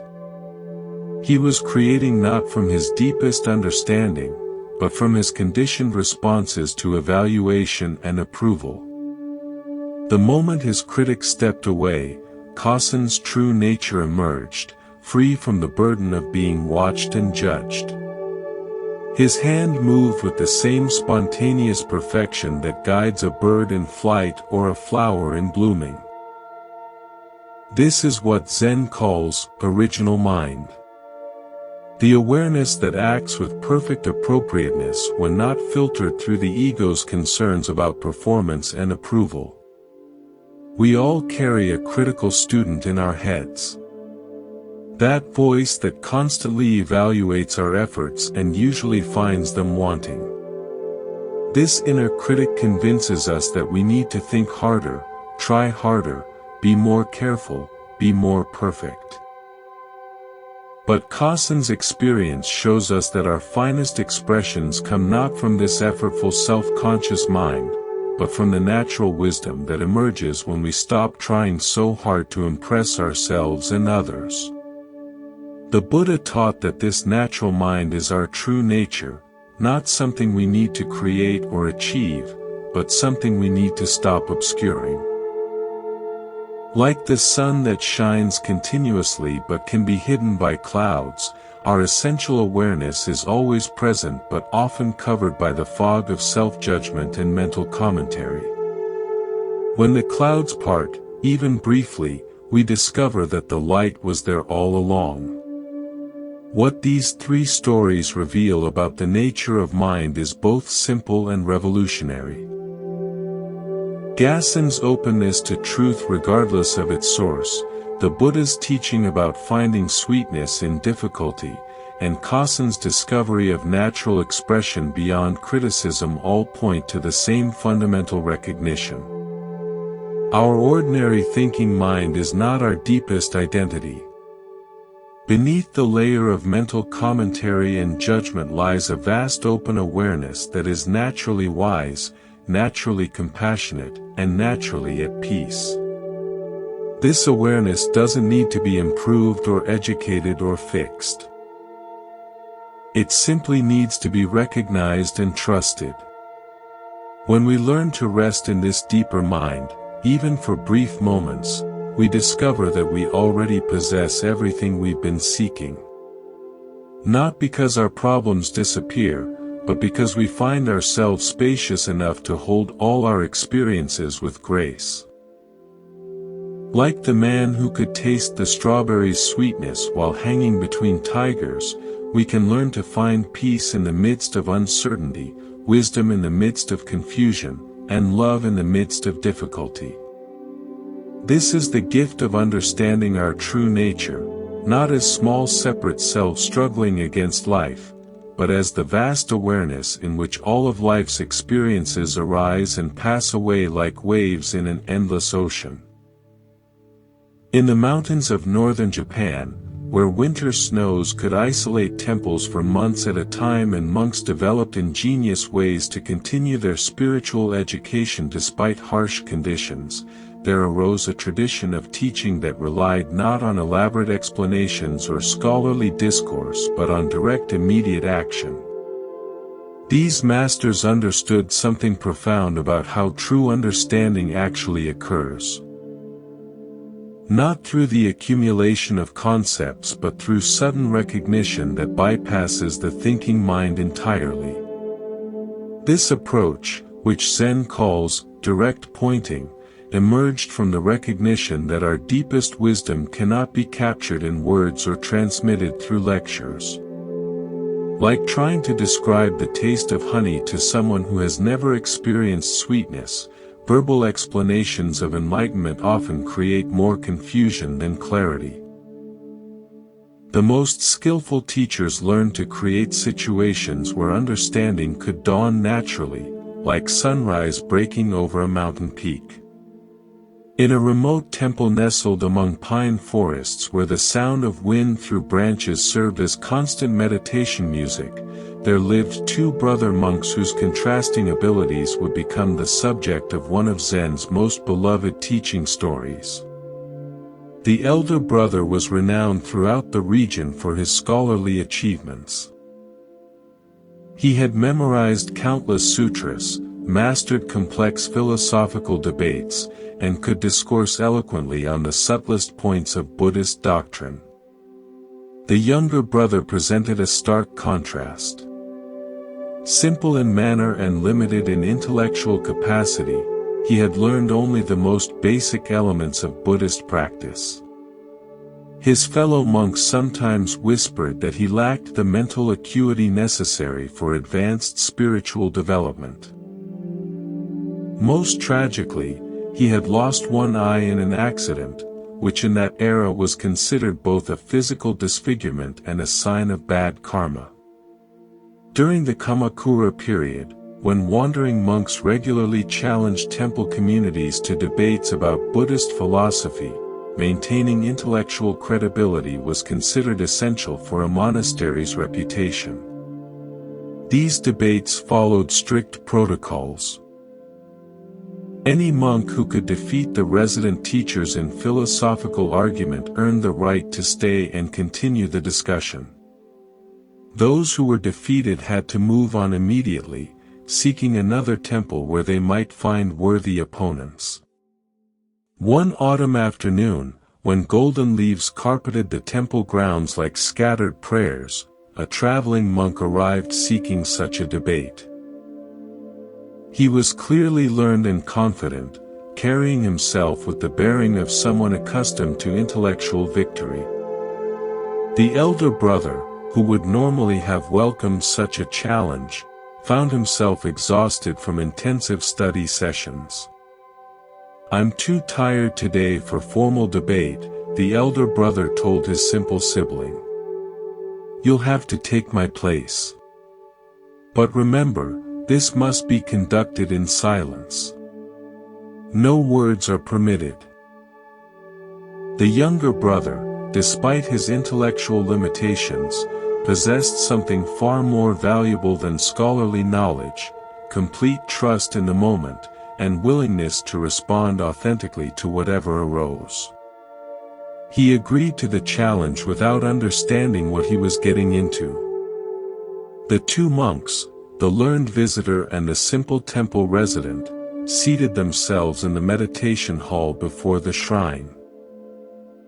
According to the rules of silent debate, they would communicate entirely through gestures, with the depth of their understanding revealed through symbolic actions rather than verbal arguments. The traveling monk began by holding up one finger. In Buddhist iconography, this gesture traditionally represents the unity of all existence, the singular truth that underlies apparent diversity. It was a sophisticated opening move, requiring his opponent to demonstrate understanding of non-dualistic philosophy. Without hesitation, the younger brother held up two fingers. The visitor interpreted this as indicating Buddha and his teachings, the awakened one and the path he revealed. Impressed by this response, he held up three fingers, representing Buddha, his teachings, and the community of practitioners who follow the path. Suddenly, the simple monk shook his clenched fist directly in the visitor's face. The learned monk immediately stood up, bowed respectfully, and left the temple without another gesture. The elder brother, who had been waiting anxiously for the outcome, rushed to find his sibling.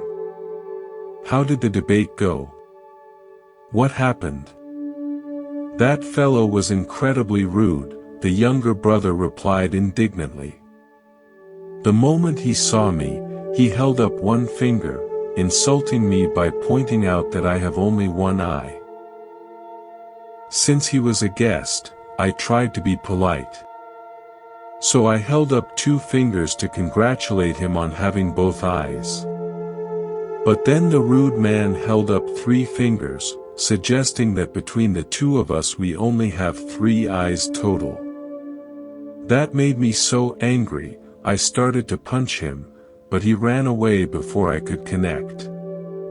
Meanwhile, the traveling monk was explaining his departure to a fellow student who met him on the road. "That temple houses a remarkable teacher," he said with genuine admiration. "His understanding is profound beyond anything I've encountered." First I held up one finger to represent Buddha, the enlightened one. He immediately responded with 2 fingers indicating Buddha and his teaching. When I added a 3rd finger for the Sangha, the community of practitioners, he showed me his clenched fist, demonstrating that all 3 come from one realization. His wisdom is so deep that I have no right to remain in his presence. This delightful story reveals something essential about the nature of authentic understanding. The learned monk's interpretation was sophisticated and philosophically correct, but it was still just interpretation, mental concepts layered over immediate experience. The simple brother's responses came from pure spontaneity, unfiltered by religious knowledge or spiritual pretension. Yet somehow his innocent authenticity communicated more profound wisdom than any scholarly discourse could have achieved. This illustrates what Zen calls, beginner's mind, the fresh awareness that responds to each moment without the burden of accumulated assumptions about what should happen. The Buddha himself taught that true understanding often appears in the most unexpected places and through the most unlikely teachers. Learn from everyone, he counseled his disciples. Even a child playing in the dust may point you toward enlightenment. In the bustling markets of ancient Japan, where merchants hawked their wares and housewives searched for the day's provisions, spiritual seekers rarely expected to encounter profound Buddhist teaching. Yet it was precisely in such ordinary settings that some of the most powerful moments of awakening occurred. The master Banzen discovered this truth during what seemed like a routine shopping expedition. Banzen had spent years in formal meditation practice, studying under accomplished teachers and mastering the traditional methods of Zen training. He understood Buddhist philosophy intellectually and could discuss the finest points of doctrine with great sophistication. Yet despite all his learning and practice, the direct experience of enlightenment remained elusive. One morning, walking through the crowded marketplace in search of vegetables for the temple, Banzen found himself behind a customer who was engaged in animated conversation with a butcher. In those days, Buddhist monks rarely frequented meat stalls, but the narrow market lanes meant that all shoppers passed by every vendor. "Give me the best piece of meat you have," the customer demanded, clearly someone accustomed to getting exactly what she wanted. The butcher, a weathered man whose hands bore the stains of his trade, looked at her with the patient expression of someone who had heard this request countless times. "Everything in my shop is the best," he replied matter-of-factly. "You cannot find here any piece of meat that is not the best. In that moment, Banzan felt something shift in his understanding, like a door suddenly swinging open in a room he thought he knew completely. The butcher's simple statement contained the entire essence of Buddhist teaching about the perfect nature of reality exactly as it is. Every experience, every moment, every circumstance is already complete and perfect. Not because it matches our preferences, but because it is precisely what this moment contains. For years, Banzan had been seeking the best spiritual experience, the highest state of consciousness, the perfect moment of enlightenment. Like the customer demanding the finest cut of meat, he had been discriminating between experiences, rejecting some as inferior and grasping after others as superior. But the butcher's wisdom revealed that such discrimination itself was the obstacle to awakening. In Zen understanding, every moment of ordinary life contains the complete Buddha nature. The sound of arguing in the marketplace is no less sacred than the silence of the meditation hall. The frustration of waiting in line carries the same potential for awakening as the bliss of deep samadhi. When we stop seeking special experiences and recognize the perfection of whatever is already happening, enlightenment reveals itself as our natural condition. This recognition didn't require Banzan to change anything about his life or his practice. He simply saw clearly for the first time that what he had been seeking was already present in every moment he had been rejecting as ordinary or unsatisfactory. The butcher, without any intention to teach Buddhism, had pointed directly to the heart of non-dualistic awareness. The beauty of this story lies in its ordinariness. No dramatic mystical experiences, no supernatural phenomena, no special techniques or secret teachings. Just a simple exchange between a merchant and customer that revealed the deepest truth about the nature of reality.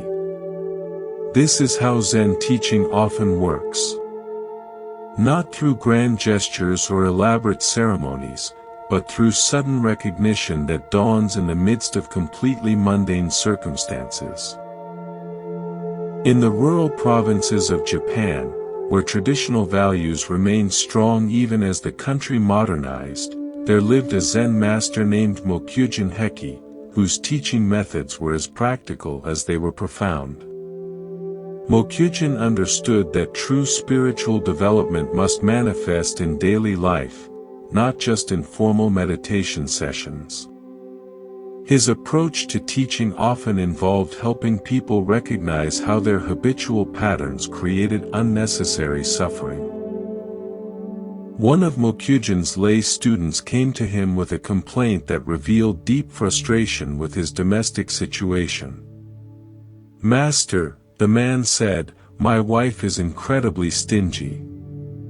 She hoards every coin and refuses to share anything with those in need. Her tightness with money is causing problems in our marriage and preventing me from practicing generosity as Buddhism teaches. What should I do?" Rather than offering advice or explaining Buddhist principles about generosity, Mokujin decided to visit the man's wife directly. He appeared at their home one afternoon and requested a brief audience with the woman. When she appeared, curious about why a respected Zen master would visit her personally, Mokujin performed an action that seemed completely bizarre. Without saying a word, he held up his hand in a tight fist directly in front of her face. The woman stared at the clenched fist, bewildered by this strange greeting. "What do you mean by that?" she asked, genuinely confused. "Suppose my fist were always like this," Mokujin said, maintaining the rigid gesture. "What would you call it?" The woman considered the question seriously. "Deformed," she replied honestly. Immediately, Mokyujin opened his hand completely flat and held it palm up before her face. And suppose it were always like this, he continued. What then? Another kind of deformity, the wife answered, beginning to sense that this demonstration had some deeper purpose. Mokyujin smiled and nodded approvingly. If you understand that much, he concluded, you are a very wise woman. With that, he bowed politely and left their home. The teaching was so clear and immediate that it required no further explanation. The woman instantly understood that both extreme grasping and extreme giving represent imbalance. A healthy hand opens and closes naturally as circumstances require, sometimes holding, sometimes releasing, always responding appropriately to the moment's needs. From that day forward, the couple found a middle way in their approach to money and generosity. The wife learned to open her hand when giving was appropriate, while her husband learned to close his when preservation was wise. Neither extreme grasping nor compulsive giving, but natural responsiveness to each situation. Mokyujin's teaching method reveals something profound about how wisdom actually transforms behavior. Rather than lecturing about Buddhist economics or the importance of generous giving, he created an experience that allowed insight to arise naturally. The woman's own intelligence recognized the truth once it was pointed out through direct demonstration. This story also illustrates the middle way that lies at the heart of all Buddhist teaching. The Buddha discovered that neither extreme indulgence nor extreme asceticism leads to liberation. True freedom comes from learning to respond flexibly to each situation, neither grasping desperately nor pushing away compulsively. What all these stories of teaching through action reveal is that the most profound wisdom cannot be transmitted through words alone. Like pointing at the moon, verbal teaching can indicate the direction, but each person must see the actual moon for themselves. Skillful teachers create opportunities for direct recognition rather than trying to fill students' minds with more concepts and beliefs. The one-eyed monk's spontaneous authenticity, the butcher's simple statement about perfection, and Mokyujin's hand demonstration all bypassed the thinking mind and spoke directly to intuitive understanding. They worked because they pointed to immediate experience rather than abstract philosophy. In each case, awakening happened not through accumulating new information, but through seeing clearly what was already present. This is the essence of Zen's direct pointing, cutting through conceptual elaboration to reveal the obvious truth that we usually overlook in our search for something more complex or special. The deepest teachings are often the simplest: respond naturally to what arises, recognize the perfection of what is, and maintain the flexible balance that life requires. When we embody these simple truths rather than just understanding them intellectually, our very presence becomes a teaching that needs no words. We become living demonstrations of the peace and wisdom that emerge when human beings align themselves with the natural flow of existence. In the ancient temples of Japan, where seasons marked their passage through the changing colors of maple leaves and the falling of cherry blossoms, Buddhist masters understood something that most people spend their entire lives trying to avoid. The profound truth that nothing in this world remains the same forever. This teaching, which Buddhism calls impermanence, isn't meant to make us sad or fearful, but to free us from the exhausting struggle of trying to make permanent what is naturally temporary. The wise teachers of old discovered that when we truly accept the flowing, changing nature of existence, we stop wasting energy fighting against life's natural rhythms. Instead of grasping desperately at moments of happiness or pushing away experiences of difficulty, we learn to ride the waves of change with the grace of a skilled surfer who works with the ocean's power rather than against it. During the Kamakura period, when Buddhism had become deeply woven into the fabric of Japanese culture, there lived a nun named Isshin whose approach to her own death would demonstrate the ultimate freedom that comes from fully embracing impermanence. Isshin had devoted her entire adult life to Zen practice, shaving her head as a young woman and dedicating herself completely to understanding the Buddha's way. By the time she reached her 60s, her insight into the nature of reality had become profound and unshakable. Buddhist nuns in medieval Japan faced unique challenges. Society offered women few alternatives beyond marriage and motherhood. So choosing the monastic path required tremendous courage and determination. These women had to prove themselves constantly, demonstrating that their spiritual understanding was equal to that of their male counterparts. Isshin had not only met this challenge but had become renowned for the depth of her realization. As her final years approached, Isshin began to contemplate how she might use her death as a teaching opportunity. In Buddhist understanding, the moment of death reveals the true depth of one's spiritual understanding. Those who have genuinely realized the impermanent nature of existence can face their final transition with complete equanimity, while those still attached to the illusion of permanence experience fear and resistance. One crisp autumn day, when Isshin sensed that her time was drawing near, she asked several monks to pile wood in the temple courtyard. The men complied, though they were puzzled by this unusual request. When they finished stacking the logs, Isshin walked calmly to the center of the pile and seated herself in perfect meditation posture. "Please light the fire around the edges," she instructed with the same calm tone she might use to request tea. The monks were horrified. "Master Isshin, what are you doing? This is madness." But Isshin had made her decision. She understood that death was approaching whether she welcomed it or not, and she chose to meet it on her own terms rather than waiting passively for illness or old age to take her. More importantly, she wanted to demonstrate something profound about the relationship between fear and attachment.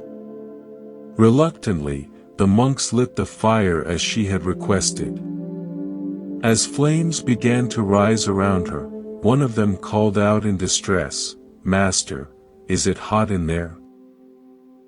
Isshin's response became one of the most quoted lines in Zen literature. "Such a matter," she replied calmly, "would concern only a stupid person like yourself." With that, the flames rose higher and Isshin passed away in perfect peace. Her final words weren't meant as an insult, but as a teaching about the nature of identification. When we identify completely with the physical body, sensations like heat and cold seem overwhelmingly important. But when we recognize our essential nature as the awareness that observes all experiences, even physical pain loses its power to disturb our fundamental peace. Isshin's dramatic demonstration revealed that freedom from the fear of death comes not from believing in an afterlife or hoping for rescue, but from understanding so completely the impermanent nature of all phenomena that we no longer cling to this particular arrangement of elements we call myself. This doesn't mean that enlightened beings become callous or indifferent to physical existence. Rather, they develop what Buddhists call sacred indifference, the ability to care deeply while holding everything lightly. They love life fully while understanding that all forms of life are temporary expressions of something eternal and unchanging. In the mountain monasteries where winter brought months of isolation and contemplation, monks developed a profound appreciation for the cyclical nature of existence. They watched seasons change with the reliability of cosmic clockwork, spring's tender green shoots emerging from snow, summer's lush abundance, autumn's brilliant colors, and winter's austere beauty. These natural rhythms taught them that what appears to be ending is actually just transforming into something new. The great master Soyen Shaku, who would later become the first Zen teacher to visit America, embodied this understanding throughout his long life of practice. From childhood, Soyen demonstrated an unusual relationship to time and discipline that reflected his deep appreciation for life's precious brevity. His daily routine became a teaching in itself about how to live when we truly understand that every moment is irreplaceable. Soyen established a personal rule that he followed faithfully every day of his adult life. In the morning before dressing, light incense and meditate. Retire at a regular hour.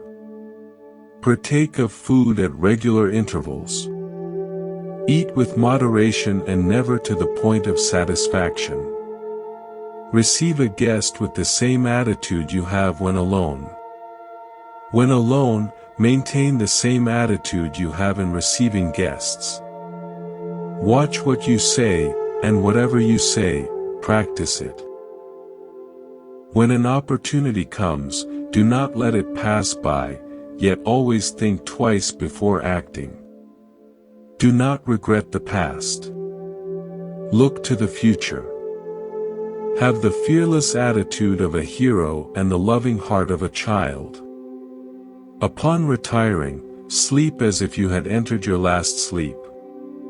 Upon awakening, leave your bed behind you instantly, as if you would cast away a pair of old shoes.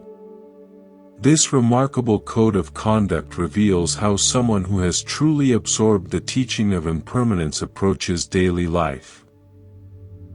Every action becomes deliberate and conscious when we remember that we have only a limited number of breaths, meals, conversations, and sunrises remaining.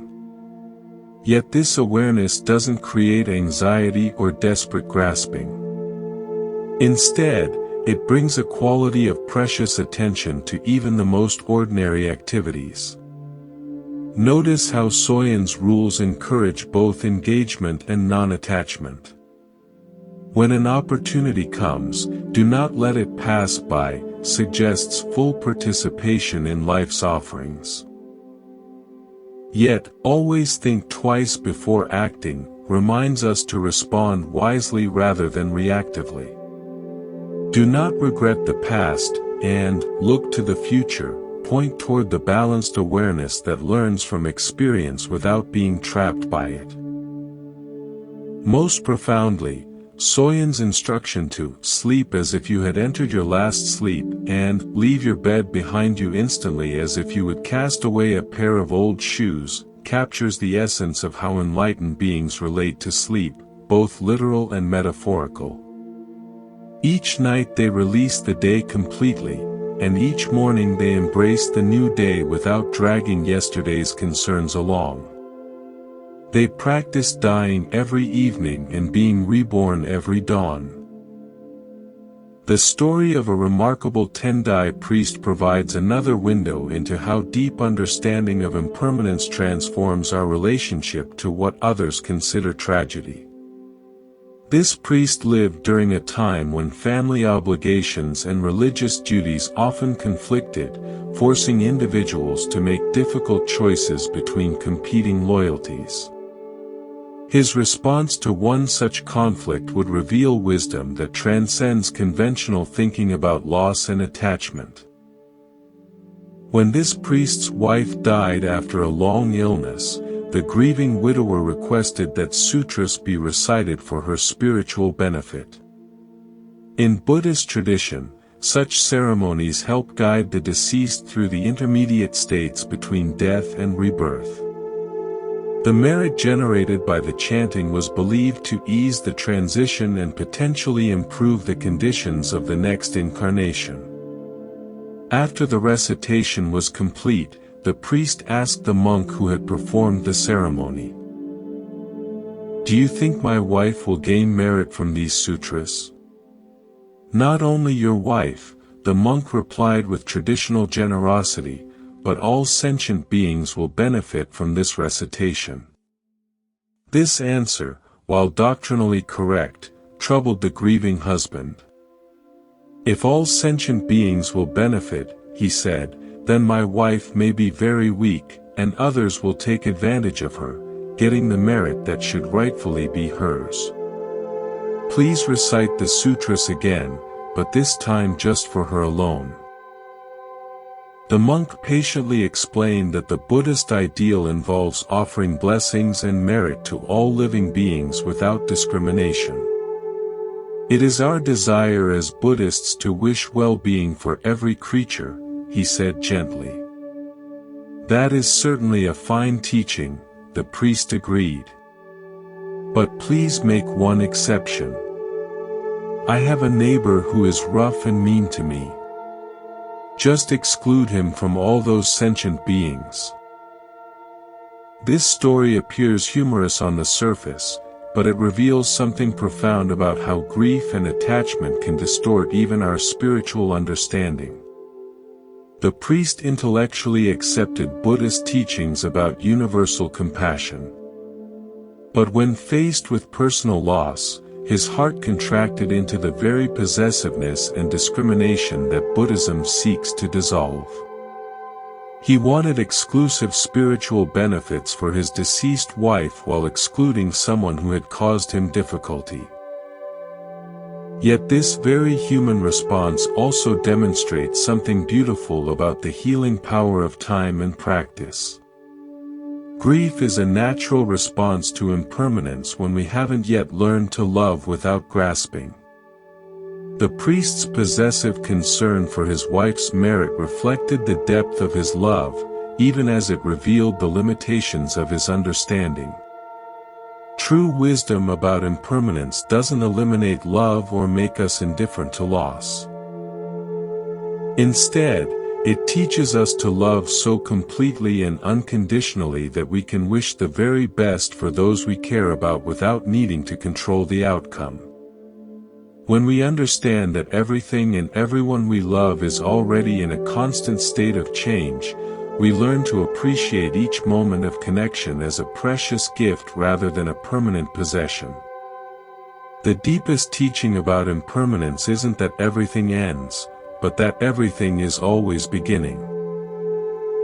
Each breath is the first breath of the rest of our life. Each heartbeat opens into a moment that has never existed before and will never exist again. Each encounter with another person offers the possibility of seeing them with fresh eyes, free from the accumulated history of our previous interactions. When we truly understand this, life becomes simultaneously more poignant and more peaceful. More poignant because we recognize the irreplaceable preciousness of each passing moment. More peaceful because we stop fighting against the natural flow of change and learn to find our stability in the awareness that witnesses all transformations. The Buddha compared this understanding to a tree that remains rooted and stable even as its leaves change with the seasons. Our essential nature, the awareness that observes all experiences, is like the tree's roots and trunk. Our thoughts, emotions, circumstances, and even our physical body are like the leaves that naturally appear, transform, and fall away. When we identify with the roots rather than the leaves, we discover an unshakable peace that isn't threatened by any particular change. We can love deeply without fear of loss because we recognize that what we truly love, the consciousness that animates all beings, is itself beyond birth and death. We can engage fully with life's temporary dramas while resting in the eternal awareness that watches all stories unfold. This is the ultimate wisdom of impermanence, not that everything passes away, but that the very passing away reveals something that never changes. In learning to dance gracefully with life's constant transformations, we discover the eternal partner who has been leading us all along. This recognition brings a peace so deep that even death becomes just another step in an endless dance of love and awareness. Deep in the sacred groves of ancient India, where the Buddha once walked among flowering trees and shared his insights with disciples who had abandoned everything to seek truth, there unfolded one of the most mysterious and beautiful stories in all of Buddhist literature. It speaks to something beyond ordinary understanding. A recognition so profound that even the gods themselves stopped to witness its expression. The disciple Subhuti had spent countless years studying under the Buddha, absorbing teachings about the nature of reality that challenged everything most people believe about existence. Unlike many students who sought dramatic experiences or supernatural powers, Subhuti was drawn to the most subtle and elusive of all Buddhist insights, the understanding of emptiness. Not emptiness as mere nothingness, but the recognition that all phenomena arise through interdependence without any fixed separate essence. This teaching of emptiness, which Buddhism calls sunyata, represents one of the most sophisticated philosophical developments in human history. It suggests that what we normally take to be solid independent reality is actually a fluid dance of relationships and conditions. Nothing exists as a separate permanent entity. Not objects, not thoughts, not even the self we imagine ourselves to be. Everything arises in dependence upon everything else, like waves emerging from and returning to an infinite ocean. Yet for most students, this teaching remained merely intellectual, a concept to be grasped by the thinking mind rather than a living reality to be directly experienced. Subhuti, however, had moved beyond conceptual understanding into what Buddhists call realization, the direct recognition of emptiness, not as an idea, but as the very fabric of experience itself.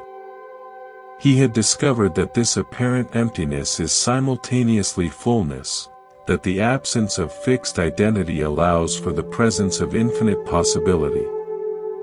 One afternoon, Subhuti was sitting beneath a flowering tree in a state of profound meditation. His awareness had become so transparent, so free from the usual sense of separation between observer and observed, that he had essentially disappeared into the very emptiness he had spent years contemplating. In this state of what Zen calls no mind, there was no Subhuti having an experience. There was simply pure experiencing itself. Suddenly, flower petals began to fall around him like gentle rain. They drifted down from the branches above, creating a soft carpet of color and fragrance that seemed to celebrate his profound realization. But these were no ordinary flowers falling in the natural course of seasonal change. Invisible voices whispered through the air around him, "We are praising you for your discourse on emptiness." Subhuti's eyes opened, though his state of unified awareness remained undisturbed. He looked around at the falling petals with gentle confusion. "But I have not spoken of emptiness," he said aloud. The divine voices responded immediately, "You have not spoken of emptiness, and we have not heard emptiness. This is true emptiness." With these words, the shower of blossoms intensified as if the entire universe was celebrating this moment of perfect understanding. This extraordinary encounter reveals something essential about the nature of authentic realization.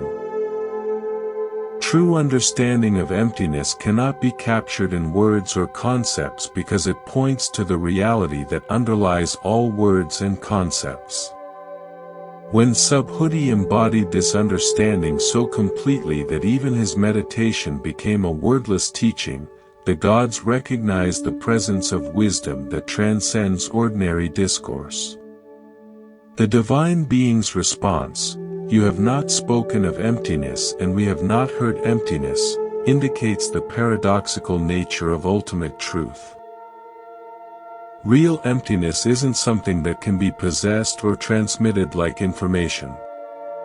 It's the very space in which all experiences arise and pass away, including the experience of understanding emptiness itself. What made this moment so remarkable wasn't that Subhuti achieved some extraordinary state, but that he demonstrated the complete ordinariness of enlightenment. He wasn't performing miracles or displaying supernatural powers. He was simply sitting under a tree so naturally aligned with the fundamental nature of reality that his very presence became a teaching more eloquent than any lecture. The flower shower represents how reality itself responds when a human being fully embodies their deepest understanding. It's not that the gods were rewarding Subhuti for his achievement, but that his realization created the conditions for beauty and celebration to manifest spontaneously.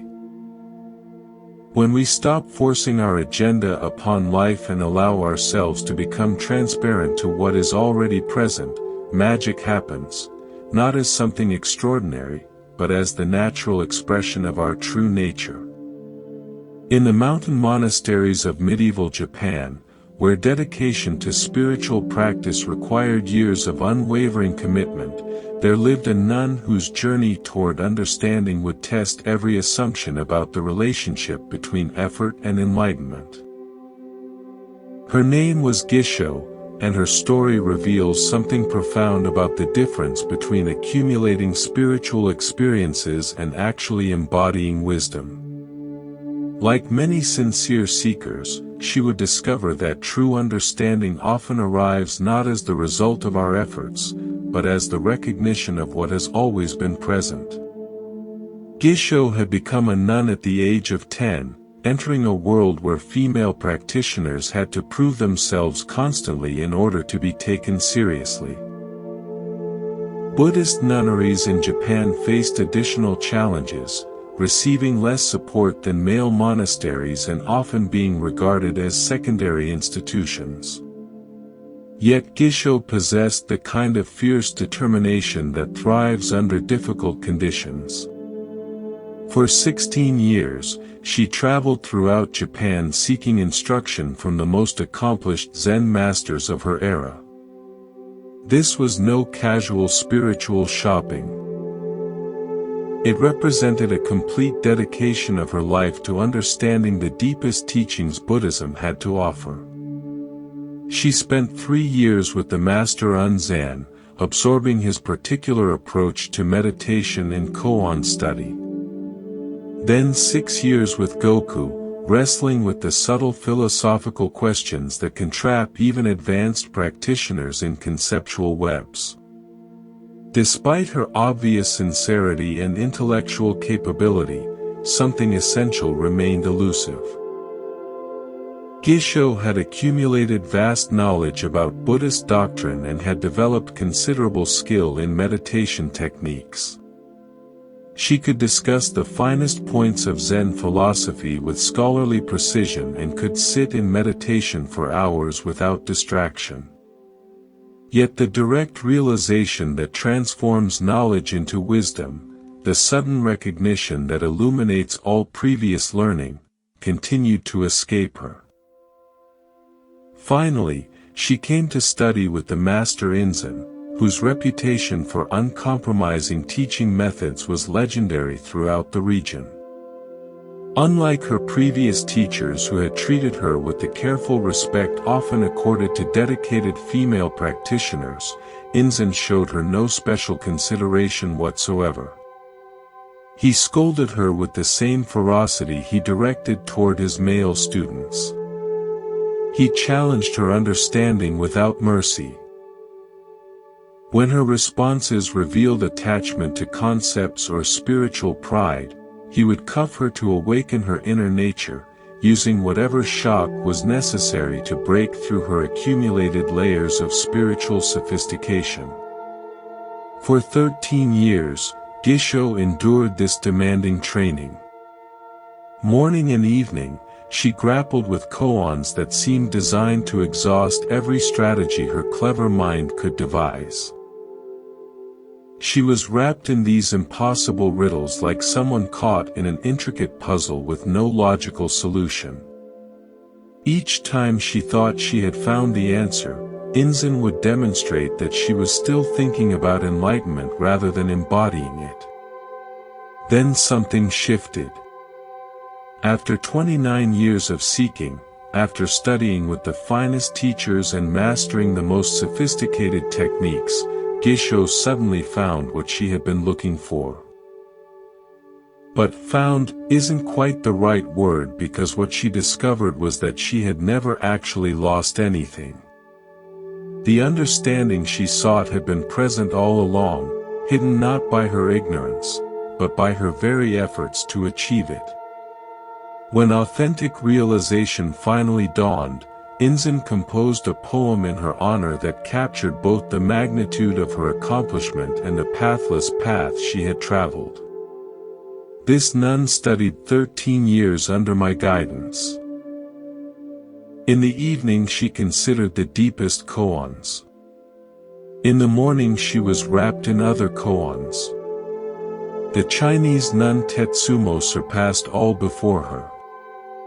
And since Majaku, none has been so genuine as this Gisho. Yet there are many more gates for her to pass through. She should receive still more blows from my iron fist. This poem reveals something remarkable about the nature of enlightenment in Zen understanding. Even after achieving profound realization, Gisho's journey was far from complete. True awakening isn't a final destination, but an ongoing process of deepening and refining our understanding. The many more gates that Inzin mentioned refer to the endless opportunities for expressing wisdom in daily life, for manifesting our realization in service to others. Most significantly, Inzin's comment about still more blows from my iron fist suggests that authentic spiritual development never reaches a point where challenge and growth cease. The awakened life isn't a comfortable retirement from the difficulties of existence, but a willingness to meet each new situation with fresh responsiveness. Every moment offers another opportunity to embody our understanding more completely. After her enlightenment, Gisho established her own temple in the province of Banchu, where she taught 200 other nuns until her death. Her teaching style reflected what she had learned from Inzin. That true understanding emerges not from gentle encouragement, but from the willingness to have all our spiritual pretensions thoroughly demolished. She offered her students the same fierce compassion that had awakened her own deepest nature. The ancient master Joshu, who began studying Zen at the age of 60 and continued until he was 80, then taught until he was 120, encountered a student whose question would become one of the most famous exchanges in Zen literature. This brief dialogue reveals something essential about the relationship between having something and having nothing in the realm of spiritual understanding. It points to a paradox that lies at the very heart of authentic realization. If I haven't anything in my mind, the student asked Joshu, what shall I do? Joshu's response was immediate and practical, throw it out. The student was genuinely puzzled. But if I haven't anything, how can I throw it out? Well, then, Joshu replied with characteristic directness, carry it out. This exchange appears almost comical in its simplicity, yet it cuts directly to the core of what most spiritual seekers struggle with for years. The student's question reveals a common misconception about enlightenment, the idea that awakening means achieving a state of mental emptiness or blankness. Many people imagine that spiritual development involves getting rid of thoughts and emotions until some pure empty consciousness remains. But Joshua's response reveals that this nothing the student thinks he has is actually a very substantial something. The concept of emptiness, the idea of having no mind, the goal of achieving some special state, all of these are mental constructions that need to be recognized and released. Even the notion of not having anything is still having something, namely the notion itself. When the student protested that he couldn't throw out nothing, Joshua offered an even more practical solution: carry it out. This suggests that sometimes our spiritual concepts are so deeply embedded that we can't simply discard them through an act of will. Instead, we need to carry them with us until we naturally outgrow them. Like a child who eventually stops playing with toys, not because the toys are taken away, but because other interests naturally arise. The deeper teaching in this exchange is that true understanding doesn't involve achieving any particular state of mind.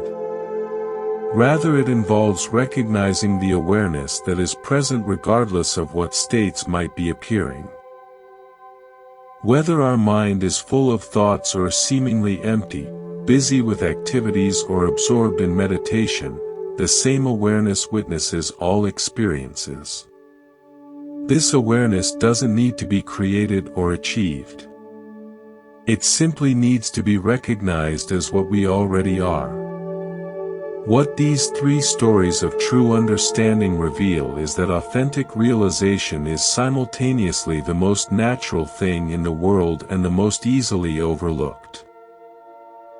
Subhuti's wordless teaching, Gisho's recognition after decades of seeking, and Joshua's practical guidance all point to the same fundamental truth: what we seek is already present. The flower shower falls continuously. The enlightenment we pursue has been pursuing us. The emptiness we try to achieve is the very space in which all our efforts arise. True understanding, these masters discovered, doesn't come from accumulating more experiences or mastering more techniques. It comes from the profound relaxation that occurs when we stop trying to become someone else and recognize the perfection of what we already are. This doesn't mean we stop growing or learning or practicing. It means we do all these things from a foundation of completeness rather than from a sense of lack. The Buddha himself taught that enlightenment is not a matter of gaining something new, but of removing the obstacles that obscure what has always been present. Like polishing a mirror that has become dusty, spiritual practice doesn't create clarity. It reveals the clarity that was always there. When the mirror of awareness becomes completely transparent, it reflects everything perfectly while remaining utterly untouched by what it reflects. This is the ultimate understanding, not that we become enlightened beings, but that we recognize our essential nature as the awareness in which all experiences of enlightenment and confusion arise and pass away. In this recognition, seeking ends not in achievement, but in the joyful discovery that we never needed to seek anything at all. The flower shower has been falling all along. We simply needed to stop looking for something more dramatic and notice the beauty that surrounds us in every moment. In the quiet villages of feudal Japan, where life followed predictable rhythms of planting and harvest, birth and death, there occasionally appeared individuals whose way of thinking was so far beyond ordinary conventions that their actions seemed to come from another realm entirely. These masters had learned to respond not from the conditioned patterns that govern most human behavior, but from a deeper intelligence that transcends the limitations of conventional logic. This extraordinary freedom of mind didn't develop overnight. It emerged from years of questioning every assumption, challenging every belief, and gradually dissolving the mental structures that most people mistake for reality itself. What remained after this process of deconstruction wasn't emptiness or confusion, but a clarity so profound that appropriate action could arise spontaneously in any situation. During the Edo period, when Japan's rigid social hierarchy seemed as permanent as the mountains themselves, there lived a man whose encounter with the mysterious workings of mind would reveal something startling about the nature of guilt, memory, and the ghosts we create from our own unresolved emotions. His story demonstrates how even our most convincing psychological experiences can be products of our own thinking rather than external realities. This man had been deeply in love with his wife, and she with him. Their relationship represented the kind of devotion that poets celebrate and ordinary couples aspire to achieve. So when his beloved wife fell seriously ill, the approaching loss felt like the end of his world. On her deathbed, the dying woman extracted a promise that would haunt him for months to come. "I love you so much," she whispered weakly, "that I cannot bear the thought of leaving you. Promise me you will not go to any other woman after I die. If you do, I will return as a ghost and cause you endless trouble." The grieving husband, desperate to bring her any comfort in her final moments, readily agreed to this request. He could not imagine wanting anyone else anyway. His wife passed away peacefully, and for the first 3 months, the widower honored her wish without difficulty. But human hearts are not designed for permanent isolation. Eventually, the man met another woman whose kindness and beauty gradually awakened feelings he thought had died with his wife. Despite his guilt about violating his promise, he found himself falling in love again. When he finally proposed marriage, his new beloved accepted joyfully. The very night they became engaged, the impossible happened. The dead wife appeared to him as a ghost, her face twisted with betrayal and rage. "You have broken your promise to me," she accused. "I warned you what would happen." From that night forward, the ghost appeared regularly, demonstrating an uncanny knowledge of everything the man did with his new fiancée. If he gave his beloved a gift, the ghost could describe it in perfect detail. If they had private conversations, the ghost could repeat every word. The supernatural surveillance was so complete and accurate that the man began to doubt his own sanity. Sleep became impossible. Every night brought new accusations and demonstrations of the ghost's omniscience. The man's health began to deteriorate under the strain of constant guilt and supernatural harassment. Finally, a friend suggested he consult a Zen master who lived nearby and was known for his insight into unusual psychological problems. When the desperate man explained his situation, the master listened with the patient attention of someone who had encountered similar cases before. "Your former wife has become a very wise ghost indeed," he observed thoughtfully. "She knows everything you do and say. You should actually admire such a remarkable spirit. Most ghosts are quite limited in their awareness." This response puzzled the man. He had expected sympathy for his torment, not praise for his supernatural tormentor. Since she knows so much, the master continued, you should test her knowledge more thoroughly. The next time she appears, tell her that if she can answer one simple question, you will break your engagement and remain single for the rest of your life.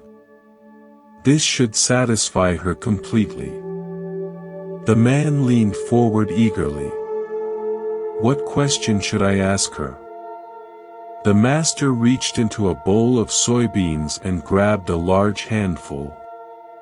Take beans like these, he instructed, and ask her to tell you exactly how many you hold in your hand. If she truly knows everything, this should be simple for her. But if she cannot tell you the precise number, you will know she is only a creation of your own mind. That night, when the ghost appeared with her usual accusations and demonstrations of omniscience, the man felt ready for her. He flattered her supernatural abilities and acknowledged her remarkable knowledge. Indeed, he said, you know everything.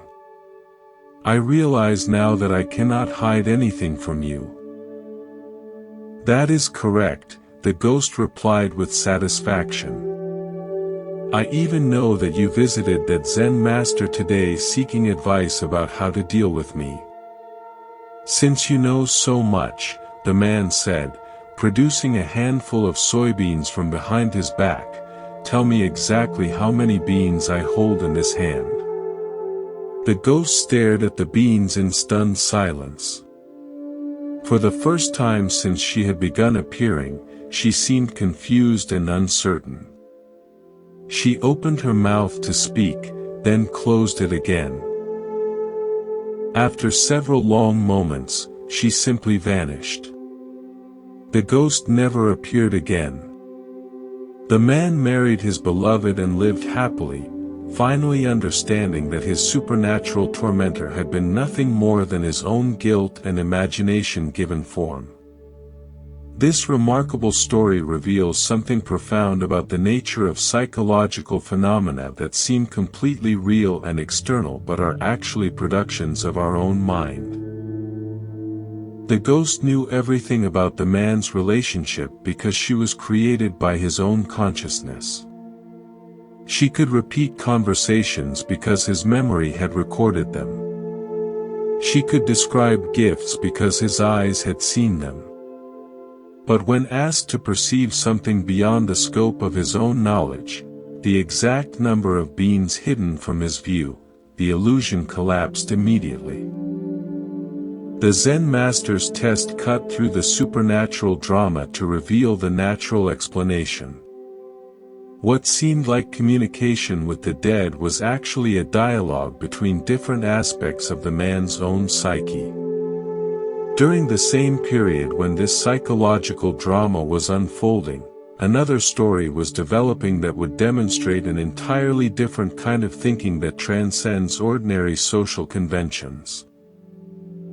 In Tokyo, there lived a man named Yamaoka Tesshu, whose relationship to material possessions would challenge everything most people believe about appropriate behavior toward authority and wealth. His story reveals how enlightened consciousness responds to gifts and expectations in ways that seem shocking to conventional thinking, but arise from a deeper understanding of genuine value.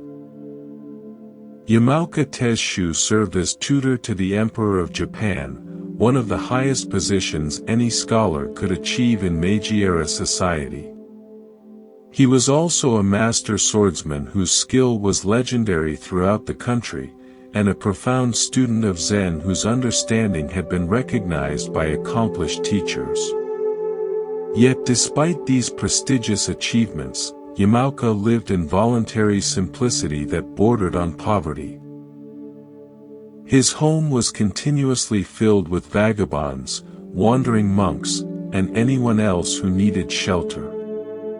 Yamaoka's generous hospitality meant that whatever money came his way was immediately shared with those who had less.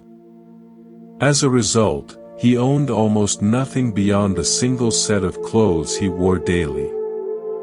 The emperor, observing how worn and patched his tutor's garments had become, felt concerned about the dignity of his court. It seemed inappropriate for someone in such an elevated position to appear so shabby. With characteristic imperial generosity, he gave Yamauka a substantial sum of money, specifically to purchase new clothing. Weeks passed and Yamauka continued appearing at court in the same threadbare outfit. Finally, the emperor's curiosity overcame his politeness. "What became of the money I gave you for new clothes?" he asked directly. Yamauka's response revealed a way of thinking that placed human welfare above social propriety. "I provided clothes for the children of your majesty," he explained simply. This answer initially confused the emperor, who had no knowledge of having children in need of clothing. Then he understood. Yamauka was referring to all children as belonging to the emperor, since a true ruler's care extends to every person in his domain. The tutor had used the imperial gift to clothe poor children who needed warm garments more urgently than he needed to maintain his court appearance. Rather than being offended by this apparent disregard for his specific instructions, the emperor recognized the profound wisdom in Yamauka's action.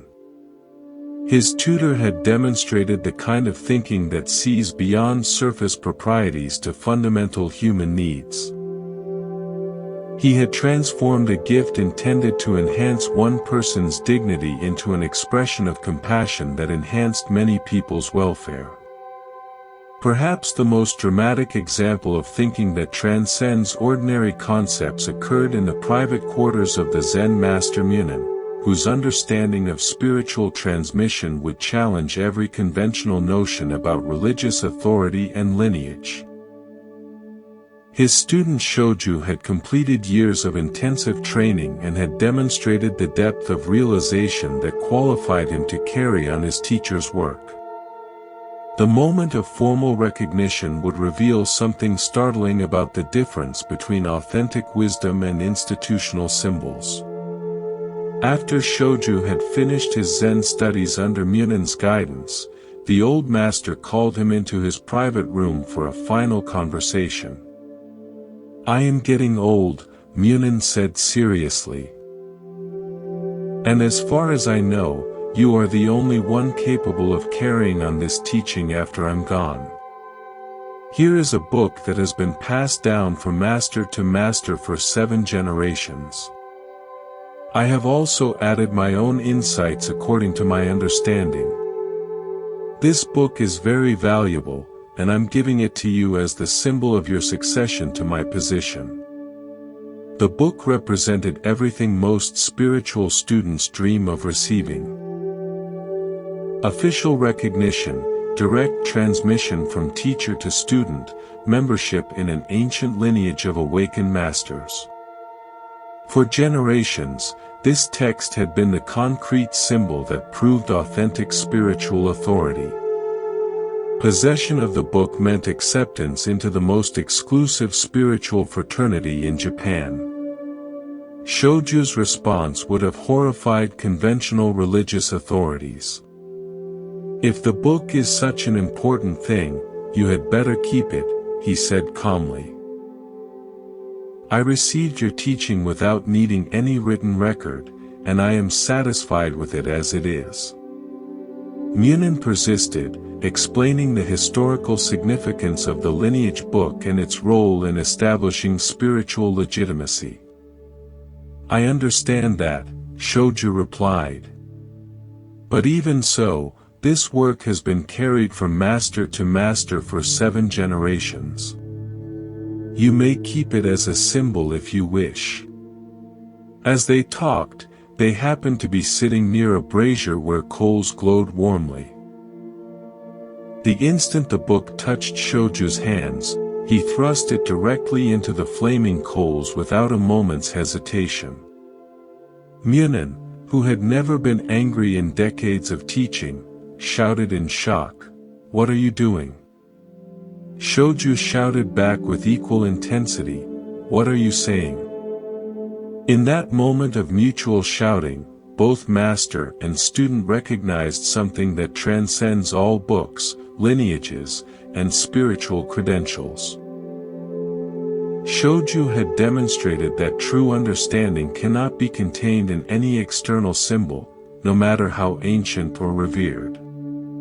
His willingness to burn the lineage book proved that he had received something far more valuable than any written teaching. What these three stories reveal about thinking beyond ordinary conventions is both liberating and challenging. The man who dissolved his ghost, Yamaoka who redefined imperial gifts, and Shoju who burned sacred books all demonstrate consciousness that operates from principles deeper than social expectations or spiritual traditions. They responded to each situation with complete authenticity, regardless of how shocking their actions might appear to conventional thinking. This kind of radical freedom doesn't emerge from rebelliousness or disrespect for tradition. Rather, it comes from such complete understanding of underlying principles that surface forms become fluid and negotiable. When we truly comprehend what matters most, we can respond to each moment with the freshness of someone encountering life for the first time. The Buddha taught that enlightenment is essentially a matter of seeing clearly, not seeing something special or supernatural, but seeing ordinary reality without the distortions created by our conditioning and expectations. When the lens of perception becomes completely transparent, appropriate action arises naturally, even when that action challenges everything we thought we knew about how enlightened people should behave. In this clarity, every moment becomes an opportunity to express the boundless creativity that emerges when consciousness operates beyond the limitations of ordinary thinking. In the mountain monasteries of ancient China, where morning mist rose from valleys like the breath of sleeping dragons and evening bells echoed across terraced hillsides, there lived masters who understood something profound about the relationship between spiritual realization and ordinary daily life. They had discovered that enlightenment isn't a special state reserved for meditation halls and formal ceremonies, but a way of being that expresses itself most authentically through the simplest activities, sweeping floors, preparing meals, tending gardens, and caring for others. This understanding challenged everything most people believed about spiritual development.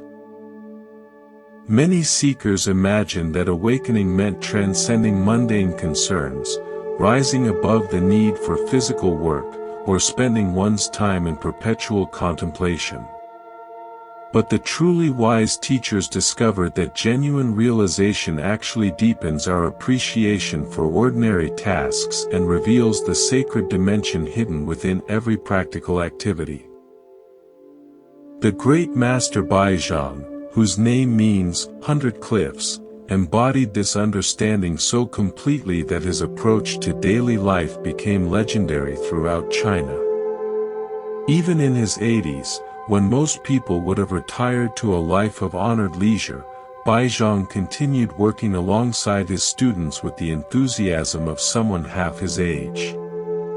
Every morning found him in the monastery gardens, trimming bushes, raking paths, and pruning trees with the careful attention of an artist perfecting a masterpiece.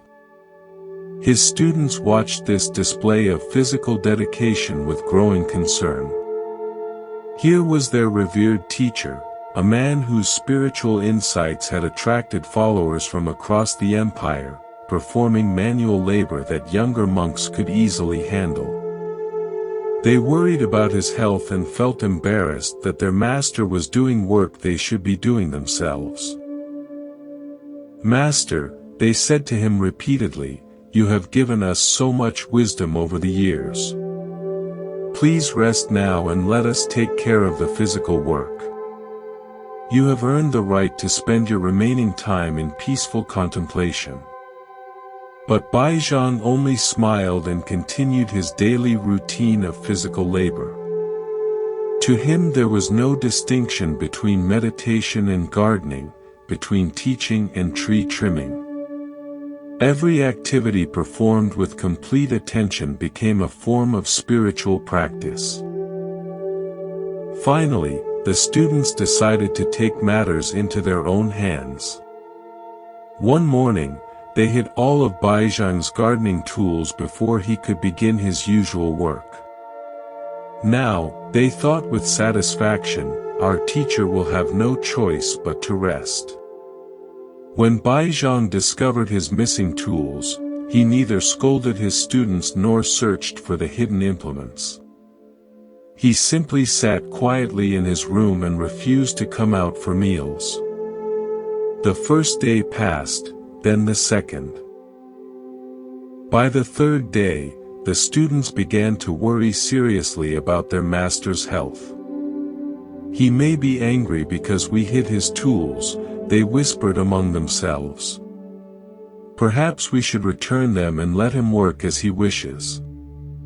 The moment they restored his gardening implements, Baizhang emerged from his room with his characteristic gentle smile.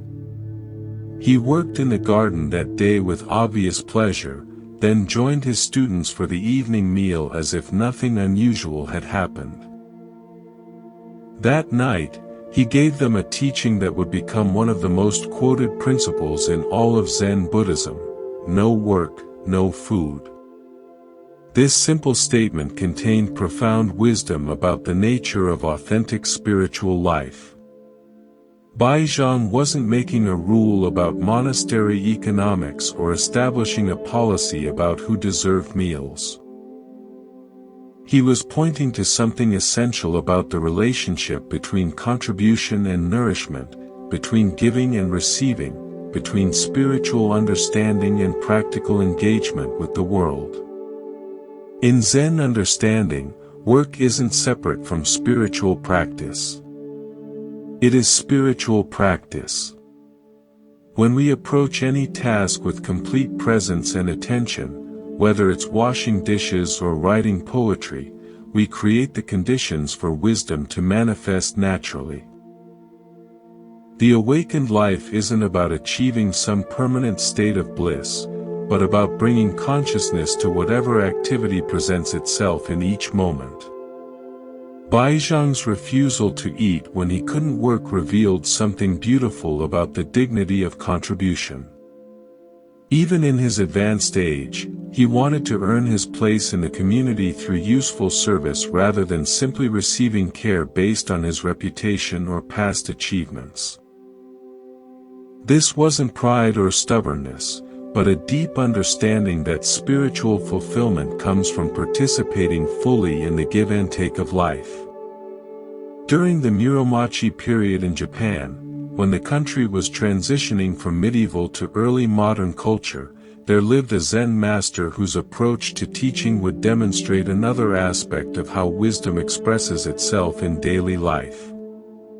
His name was Ikkyu, and he possessed a quality that many spiritual teachers lack: the ability to find profound meaning in the most ordinary accidents and mistakes. His story reveals how enlightened awareness can transform even frustrating moments into opportunities for awakening. Ikkyu was known throughout Japan for his unconventional teaching methods and his refusal to take himself too seriously. Unlike many masters who maintained formal dignity at all times, Ikkyu often appeared more like a mischievous child than a revered spiritual authority. Yet this playful exterior concealed depths of understanding that could cut through pretension and reveal truth with startling clarity. When Ikkyu was still a young student, he served his teacher with the devotion typical of traditional monastery life. This included caring for his master's personal possessions, among which was a precious teacup that had become legendary for both its beauty and its historical significance. The cup was an antique of extraordinary value. One of those rare objects that represents the pinnacle of artistic achievement. One afternoon while cleaning his teacher's quarters, Ikkyu accidentally knocked the treasured cup from its shelf. It shattered on the stone floor with the finality that only broken ceramics can produce. The pieces lay scattered like fragments of a broken dream, impossible to repair or replace. Most students would have been paralyzed with terror at such a disaster. The cup's monetary value was enormous, but its sentimental significance was even greater. To break such a treasure seemed like the kind of mistake that could end a student's relationship with his teacher permanently. But Ikkyu possessed something that transformed this potential catastrophe into a teaching opportunity, the ability to see deeply into the nature of impermanence and attachment. Rather than panicking or trying to hide the evidence, he carefully gathered the broken pieces and waited for his teacher to return. When he heard familiar footsteps approaching, he hid the fragments behind his back and assumed an expression of innocent curiosity. "Master," Ikkyu said as his teacher entered the room, "why do people have to die?" This question seemed to come from nowhere, and the teacher paused to consider how best to address such a profound inquiry. "This is natural," he explained gently. "Everything that exists must eventually pass away. All phenomena have a natural lifespan. And when that time is complete, death comes as naturally as autumn follows summer. So everything has to die at its proper time," Ikkyu confirmed, bringing the broken pieces from behind his back. "Master, it was time for your teacup to die." This response revealed something remarkable about how enlightened awareness relates to loss and disappointment. Instead of making excuses or expressing regret, Ikkyu had used the accident as an opportunity to demonstrate one of Buddhism's most fundamental teachings, the universality of impermanence. He had transformed a moment of potential shame into a lesson about accepting the natural flow of existence.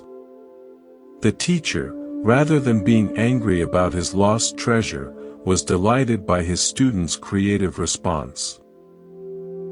He recognized that Ikkyu had understood something more valuable than any ceramic object, the wisdom that comes from aligning ourselves with life's natural processes rather than fighting against them. From that day forward, he knew that his young student possessed the kind of understanding that could transform any situation into spiritual insight. Perhaps the most radical example of living Zen in daily life emerged from the story of a master named Tetsui, whose commitment to authentic spiritual practice led him to abandon all conventional markers of religious achievement. His journey would demonstrate how genuine realization sometimes requires us to let go of everything we've worked to attain, including spiritual status and social respectability. His story challenges every assumption about what an enlightened life should look like. Tetsui had achieved everything a Zen teacher could hope for: recognition from accomplished masters, his own temple, devoted students, and a reputation that attracted seekers from throughout Japan. Yet, despite these external signs of success, he felt increasingly uncomfortable with the formal structure of institutional Buddhism. Something about the hierarchy, the ceremonies, and the social expectations seemed to interfere with the direct immediate quality of authentic spiritual life. One day, Tetsui made a decision that shocked everyone who knew him. He announced that he was abandoning the lecture business entirely and walked away from his temple, his students, and his prestigious position. Disperse and go wherever you wish, he told his followers. Find your own way to truth. For 3 years, no one could find any trace of the missing master. Some assumed he had died in obscurity. Others imagined he had retreated to some remote mountain cave for solitary practice. Then one of his former disciples happened to be crossing a bridge in Kyoto when he recognized a familiar figure among a group of beggars sleeping beneath the span. There was Tetsue, dressed in rags and living as homeless people lived, completely integrated into the community of society's outcasts. The discovery created a moral crisis for the former student. Here was his revered teacher living in conditions that seemed to contradict everything Buddhism taught about the dignity of awakened beings. "Master," the student implored, "if you can live as I do for even a couple of days, I might consider returning to formal teaching." The challenge seemed simple enough. The former disciple had been a dedicated practitioner. Surely he could handle a brief period of voluntary poverty as a spiritual exercise. He dressed as a beggar and spent a day with Tetsue, experiencing firsthand the reality of life at society's margins. The following day brought a test that revealed the difference between intellectual understanding and embodied wisdom. One of the beggars in their group died during the night, a common occurrence among people whose health was compromised by malnutrition and exposure. Tetsue and his former student carried the body to a mountainside and buried it quietly at midnight, then returned to their shelter under the bridge. While Tetsue slept peacefully through the remainder of the night, the former disciple lay awake, tormented by thoughts about death, disease, and the precariousness of existence. The proximity to mortality, and the reality of physical vulnerability, had shattered his comfortable assumptions about spiritual practice. When morning came, Tetsue offered him some leftover food that the dead beggar had saved. The former student couldn't bring himself to eat food associated with death and poverty. His stomach churned at the thought, and his mind recoiled from what seemed like a violation of basic hygiene and human dignity. "I told you that you couldn't do as I do," Tetsue concluded gently. "Get out of here and don't bother me again." This harsh dismissal wasn't cruelty, but compassion. Tetsue had demonstrated that genuine spiritual freedom requires the ability to find peace and meaning under any circumstances, not just in the comfortable environment of temples and monasteries. His willingness to live among beggars wasn't a rejection of Buddhist values, but an expression of the deepest Buddhist teaching, that awakened consciousness recognizes no fundamental distinction between sacred and profane, high and low, success and failure. What these 3 stories reveal about living Zen is both inspiring and challenging. Baizhang's insistence on useful work, Ikkyu's creative response to accidents, and Tetsui's radical embrace of poverty all demonstrate consciousness that has moved beyond the dualistic thinking that separates spiritual practice from ordinary life. They had discovered that enlightenment isn't a destination we reach, but a way of traveling through whatever circumstances life presents. Living Zen means bringing the same quality of attention to washing dishes that we bring to formal meditation. It means responding to broken teacups with the same wisdom we apply to broken relationships. It means finding the sacred in situations that society considers degrading or meaningless. The Buddha taught that awakening is not about achieving some special state, but about recognizing the extraordinary nature of ordinary experience. When we see clearly, every moment reveals itself as complete and perfect exactly as it is. This doesn't mean we stop working to improve conditions or help others. Rather, we work from a foundation of acceptance rather than resistance. In this understanding, there is no gap between our spiritual ideals and our daily reality. Every interaction becomes a chance to express compassion. Every task becomes an opportunity to practice presence. Every challenge becomes a teacher pointing us toward greater wisdom. This is the ultimate teaching of Zen. Not that we should escape from ordinary life, but that we should discover the infinite depth and meaning that ordinary life contains when approached with complete attention and an open heart. When we embody this understanding, we become living examples of the peace and wisdom that emerge naturally when human consciousness aligns itself with the fundamental principles that govern existence. Our very presence begins to teach what no words can convey. That it's possible to be fully human and fully awake at the same time. As our journey through these ancient stories draws toward its close, we come to perhaps the most profound teaching of all. The recognition that everything we have explored, every moment of confusion and clarity, every experience of separation and connection, every instance of seeking and finding, has been occurring within a unified field of awareness that was never actually divided. These final stories point toward the ultimate understanding that transcends even the distinction between teacher and student, wisdom and ignorance, enlightenment and ordinary life. The Buddha himself, in his final moments on earth, offered a teaching that would encapsulate everything he had discovered during his 45 years of sharing the path to awakening. As he lay beneath the sala trees in the grove at Kushanagara, surrounded by disciples whose hearts were breaking at the thought of losing their beloved teacher, the Buddha spoke words that reveal the deepest secret of existence itself.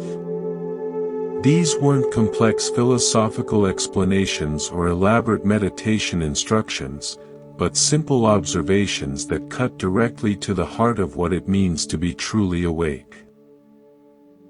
I consider the positions of kings and rulers, the Buddha said softly, his voice carrying the weight of a lifetime spent observing the human condition, as that of dust motes dancing in sunlight. I observe treasures of gold and gems as so many bricks and pebbles scattered on a path. I look upon the finest silken robes as tattered rags that will soon return to dust. His disciples listened in profound silence, understanding that they were receiving the distilled essence of enlightened perception. The Buddha was revealing how awakened awareness sees through the conventional values that drive most human behavior. What society considers precious appears temporary and insubstantial when viewed from the perspective of ultimate reality. I see the myriad worlds of the universe as small seeds of fruit, he continued, his eyes reflecting a peace that seemed to encompass all of existence. The greatest lake in India appears to me as a drop of oil on my foot. I perceive the teachings of the world to be the illusions of magicians creating apparent wonders that have no lasting substance.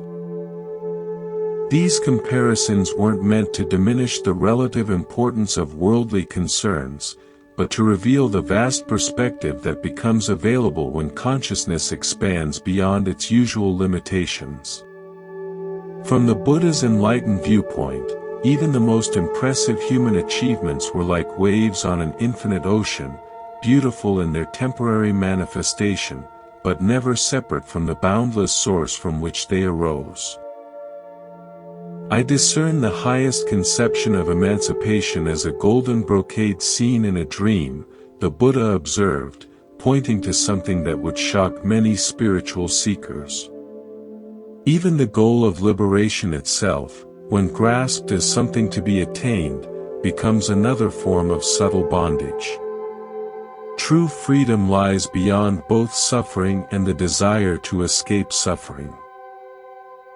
I view the holy path of the illuminated ones as flowers appearing in one's eyes when pressure is applied to them, he continued, revealing that even spiritual practices and stages of development are temporary phenomena arising within awareness. The path is real and necessary, but it ultimately dissolves into the pathless recognition of what we have always been.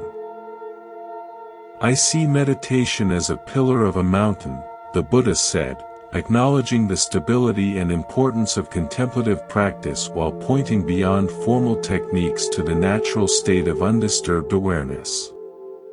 Nirvana appears to me as a nightmare of daytime.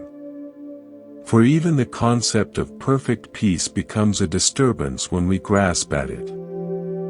Finally, in words that would echo through centuries of Buddhist teaching, the Buddha concluded, I look upon the judgment of right and wrong as the serpentine dance of a dragon, and the rise and fall of beliefs as but traces left by the four seasons. With this ultimate teaching, the Buddha revealed that enlightened awareness transcends even moral categories and philosophical positions. Not because ethics become irrelevant, but because wisdom responds to each situation with such natural appropriateness that rigid rules and fixed beliefs become unnecessary. Like the changing seasons, all human concepts arise, serve their purpose, and naturally pass away within the unchanging space of pure awareness. These final words point toward a unity so complete that it includes and transcends all apparent opposites. In this ultimate perspective, seeker and sought, teacher and student, ignorance and wisdom are revealed as temporary modifications of the same underlying consciousness. The Buddha's teaching was complete, not because he had said everything there was to say, but because he had pointed directly to the source from which all words and silence arise. During the Kamakura period in Japan, when Zen Buddhism was beginning to take root in Japanese soil, there lived a master named Kakua, whose understanding of this same unity would express itself in a way that shocked even the emperor. Kakua had traveled to China to receive authentic transmission from the lineage masters there, becoming the first Japanese monk to study Zen in its homeland. When he returned to Japan after years of intensive practice, his approach to teaching would demonstrate something profound about the relationship between words and ultimate truth. Word of Kakua's accomplishment reached the imperial court, where the emperor himself had developed an interest in this new form of Buddhism. Unlike the elaborate philosophical schools that had dominated Japanese Buddhism for centuries, Zen promised direct insight into the nature of mind itself. The emperor requested that Kakua come to the palace to explain these teachings for the benefit of the court. Kakua accepted the imperial invitation and appeared before the emperor as requested. The entire court assembled to hear what wisdom this master had brought back from China. They expected learned discourse, perhaps demonstrations of meditation techniques, or at least explanations of the profound insights he had gained during his years of study. Instead, Kakua stood before the emperor in complete silence. Minutes passed without a word. The courtiers shifted uncomfortably, wondering if the master was waiting for some formal protocol or struggling to find appropriate words for such an august audience. Then from the folds of his simple robe, Kakua produced a bamboo flute. He raised it to his lips and played a single clear note that resonated through the silent hall. The sound hung in the air for a moment, pure and complete, containing everything that needed to be said. Without another sound, Kakua bowed politely to the emperor and walked away. He disappeared from the capital that very day and was never seen at court again. This extraordinary teaching demonstrated something that volumes of explanation could never convey. The single note contained the entire essence of Zen, direct pointing to the nature of mind beyond the complications of philosophical discussion. In that moment of pure sound arising from silence and returning to silence, Kakua had revealed the complete unity that underlies all apparent diversity. The emperor, rather than feeling confused or insulted by this unconventional teaching, recognized that he had witnessed something far more valuable than any lecture. The flute's note had pointed directly to the same undivided awareness that the Buddha had described in his final teaching. It was a sound that emerged from emptiness, manifested briefly in the realm of form, and dissolved back into the boundless silence from which it came. This wasn't mystical symbolism, but a practical demonstration of how experience actually occurs in every moment. Thoughts arise from mental silence and return to silence. Emotions emerge from inner stillness and dissolve back into peace. Even our sense of being a separate self appears within awareness and ultimately resolves into the unity that was never actually broken. In the same era when Kakua was teaching through silence and single notes, another profound demonstration of unity was occurring through the acute perception of a man who had lost his physical sight but gained something far more valuable. This blind man lived near the temple where the master Bankei taught, and his unusual sensitivity would reveal something remarkable about the difference between hearing words and perceiving truth. His story shows how authentic wisdom expresses itself in ways that transcend the content of any particular teaching. Because of his blindness, this man had developed extraordinary sensitivity to the subtle qualities of human speech. Unable to judge people by their appearance or be distracted by visual cues, he had learned to hear directly into the heart of whatever anyone expressed. Over years of careful listening, he had discovered that most human communication contains hidden layers of meaning that contradict the surface message. Since I cannot watch people's faces, he explained to a friend, I must judge character by the sound of voice alone. Ordinarily, when I hear someone congratulate another upon their happiness or success, I also hear a secret tone of envy threading through their words. When condolences are expressed for someone's misfortune, I can detect pleasure and satisfaction, as if the speaker is secretly glad that someone else's difficulties make their own situation seem better by comparison. This penetrating awareness had made him somewhat cynical about human nature. He had learned to expect that people's public expressions would be contradicted by private feelings. Kindness often masked competition. Sympathy frequently concealed schadenfreude. Congratulations regularly hid resentment. But when he listened to Bankai's voice, something completely different emerged. In all my experience, the blind man marveled, Bankai's voice was always sincere. Whenever he expressed happiness, I heard nothing but happiness. Whenever he expressed sorrow, sorrow was all I heard. There were no hidden agendas, no contradictory undertones, no gap between what he said and what he felt. This testimony reveals something profound about what happens when consciousness becomes unified. Bankei had achieved such complete integration that his thoughts, feelings, words, and actions arose from the same undivided source. He had transcended the internal conflicts that create the duplicity the blind man detected in most people. When we operate from unity consciousness, there is no gap between our public persona and our private experience. We don't need to manage different versions of ourselves for different audiences because there is only one authentic self expressing itself appropriately in each situation. This doesn't mean we become naive or lose the ability to understand social context. Rather, we respond to each circumstance with such natural wisdom that pretense becomes unnecessary.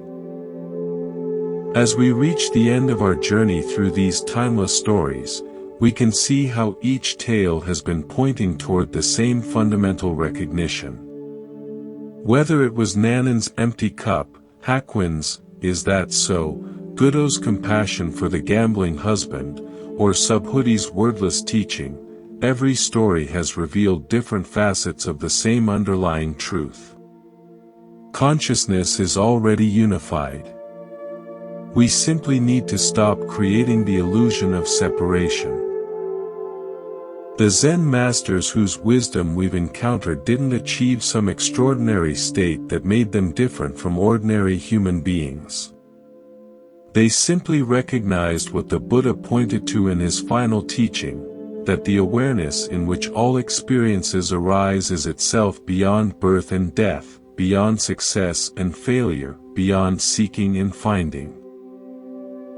This recognition doesn't solve all practical problems or eliminate the natural challenges of human existence, but it provides an unshakable foundation of peace that remains stable regardless of what circumstances might appear. In recognizing this unity, we discover that every moment of our lives has been a teaching. Every person we've encountered has been a teacher. And every experience we've had has been perfectly designed to guide us toward this recognition. The confusion we've experienced wasn't a mistake, but an invitation to look deeper. The suffering we've endured wasn't punishment, but a signal that we were looking for happiness in temporary things. The joy we felt wasn't separate from us, but a glimpse of our natural state. Like the Buddha's final breath, like Kakua's single note, like the sincerity that flowed through Bankai's voice, this recognition is both the most extraordinary discovery possible and the most natural thing in the world. It has been present all along, waiting patiently for us to stop looking elsewhere and notice what was never hidden. As you rest now in the silence that follows these words, you might sense something that has been listening to every story, witnessing every teaching, remaining peacefully present through every moment of this journey.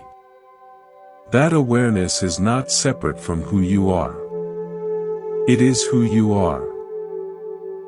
It is the same consciousness that looked through the Buddha's eyes, that spoke through the Zen master's voices, and that recognizes itself in this very moment as the source and destination of all seeking. In this recognition, the circle completes itself. Seeker and sought are revealed as one. Teacher and student dissolve into the same understanding. All the stories resolve into the storyless awareness that has been present from the beginning, dreaming itself into endless forms while never leaving its natural state of perfect peace. This is the ultimate teaching beyond all teachings. This is the final story in which every story finds its completion. Rest here in the unity that was never broken. As consciousness recognizes itself as both the journey and the destination, both the question and the answer, both the dreamer and the dream. Welcome home.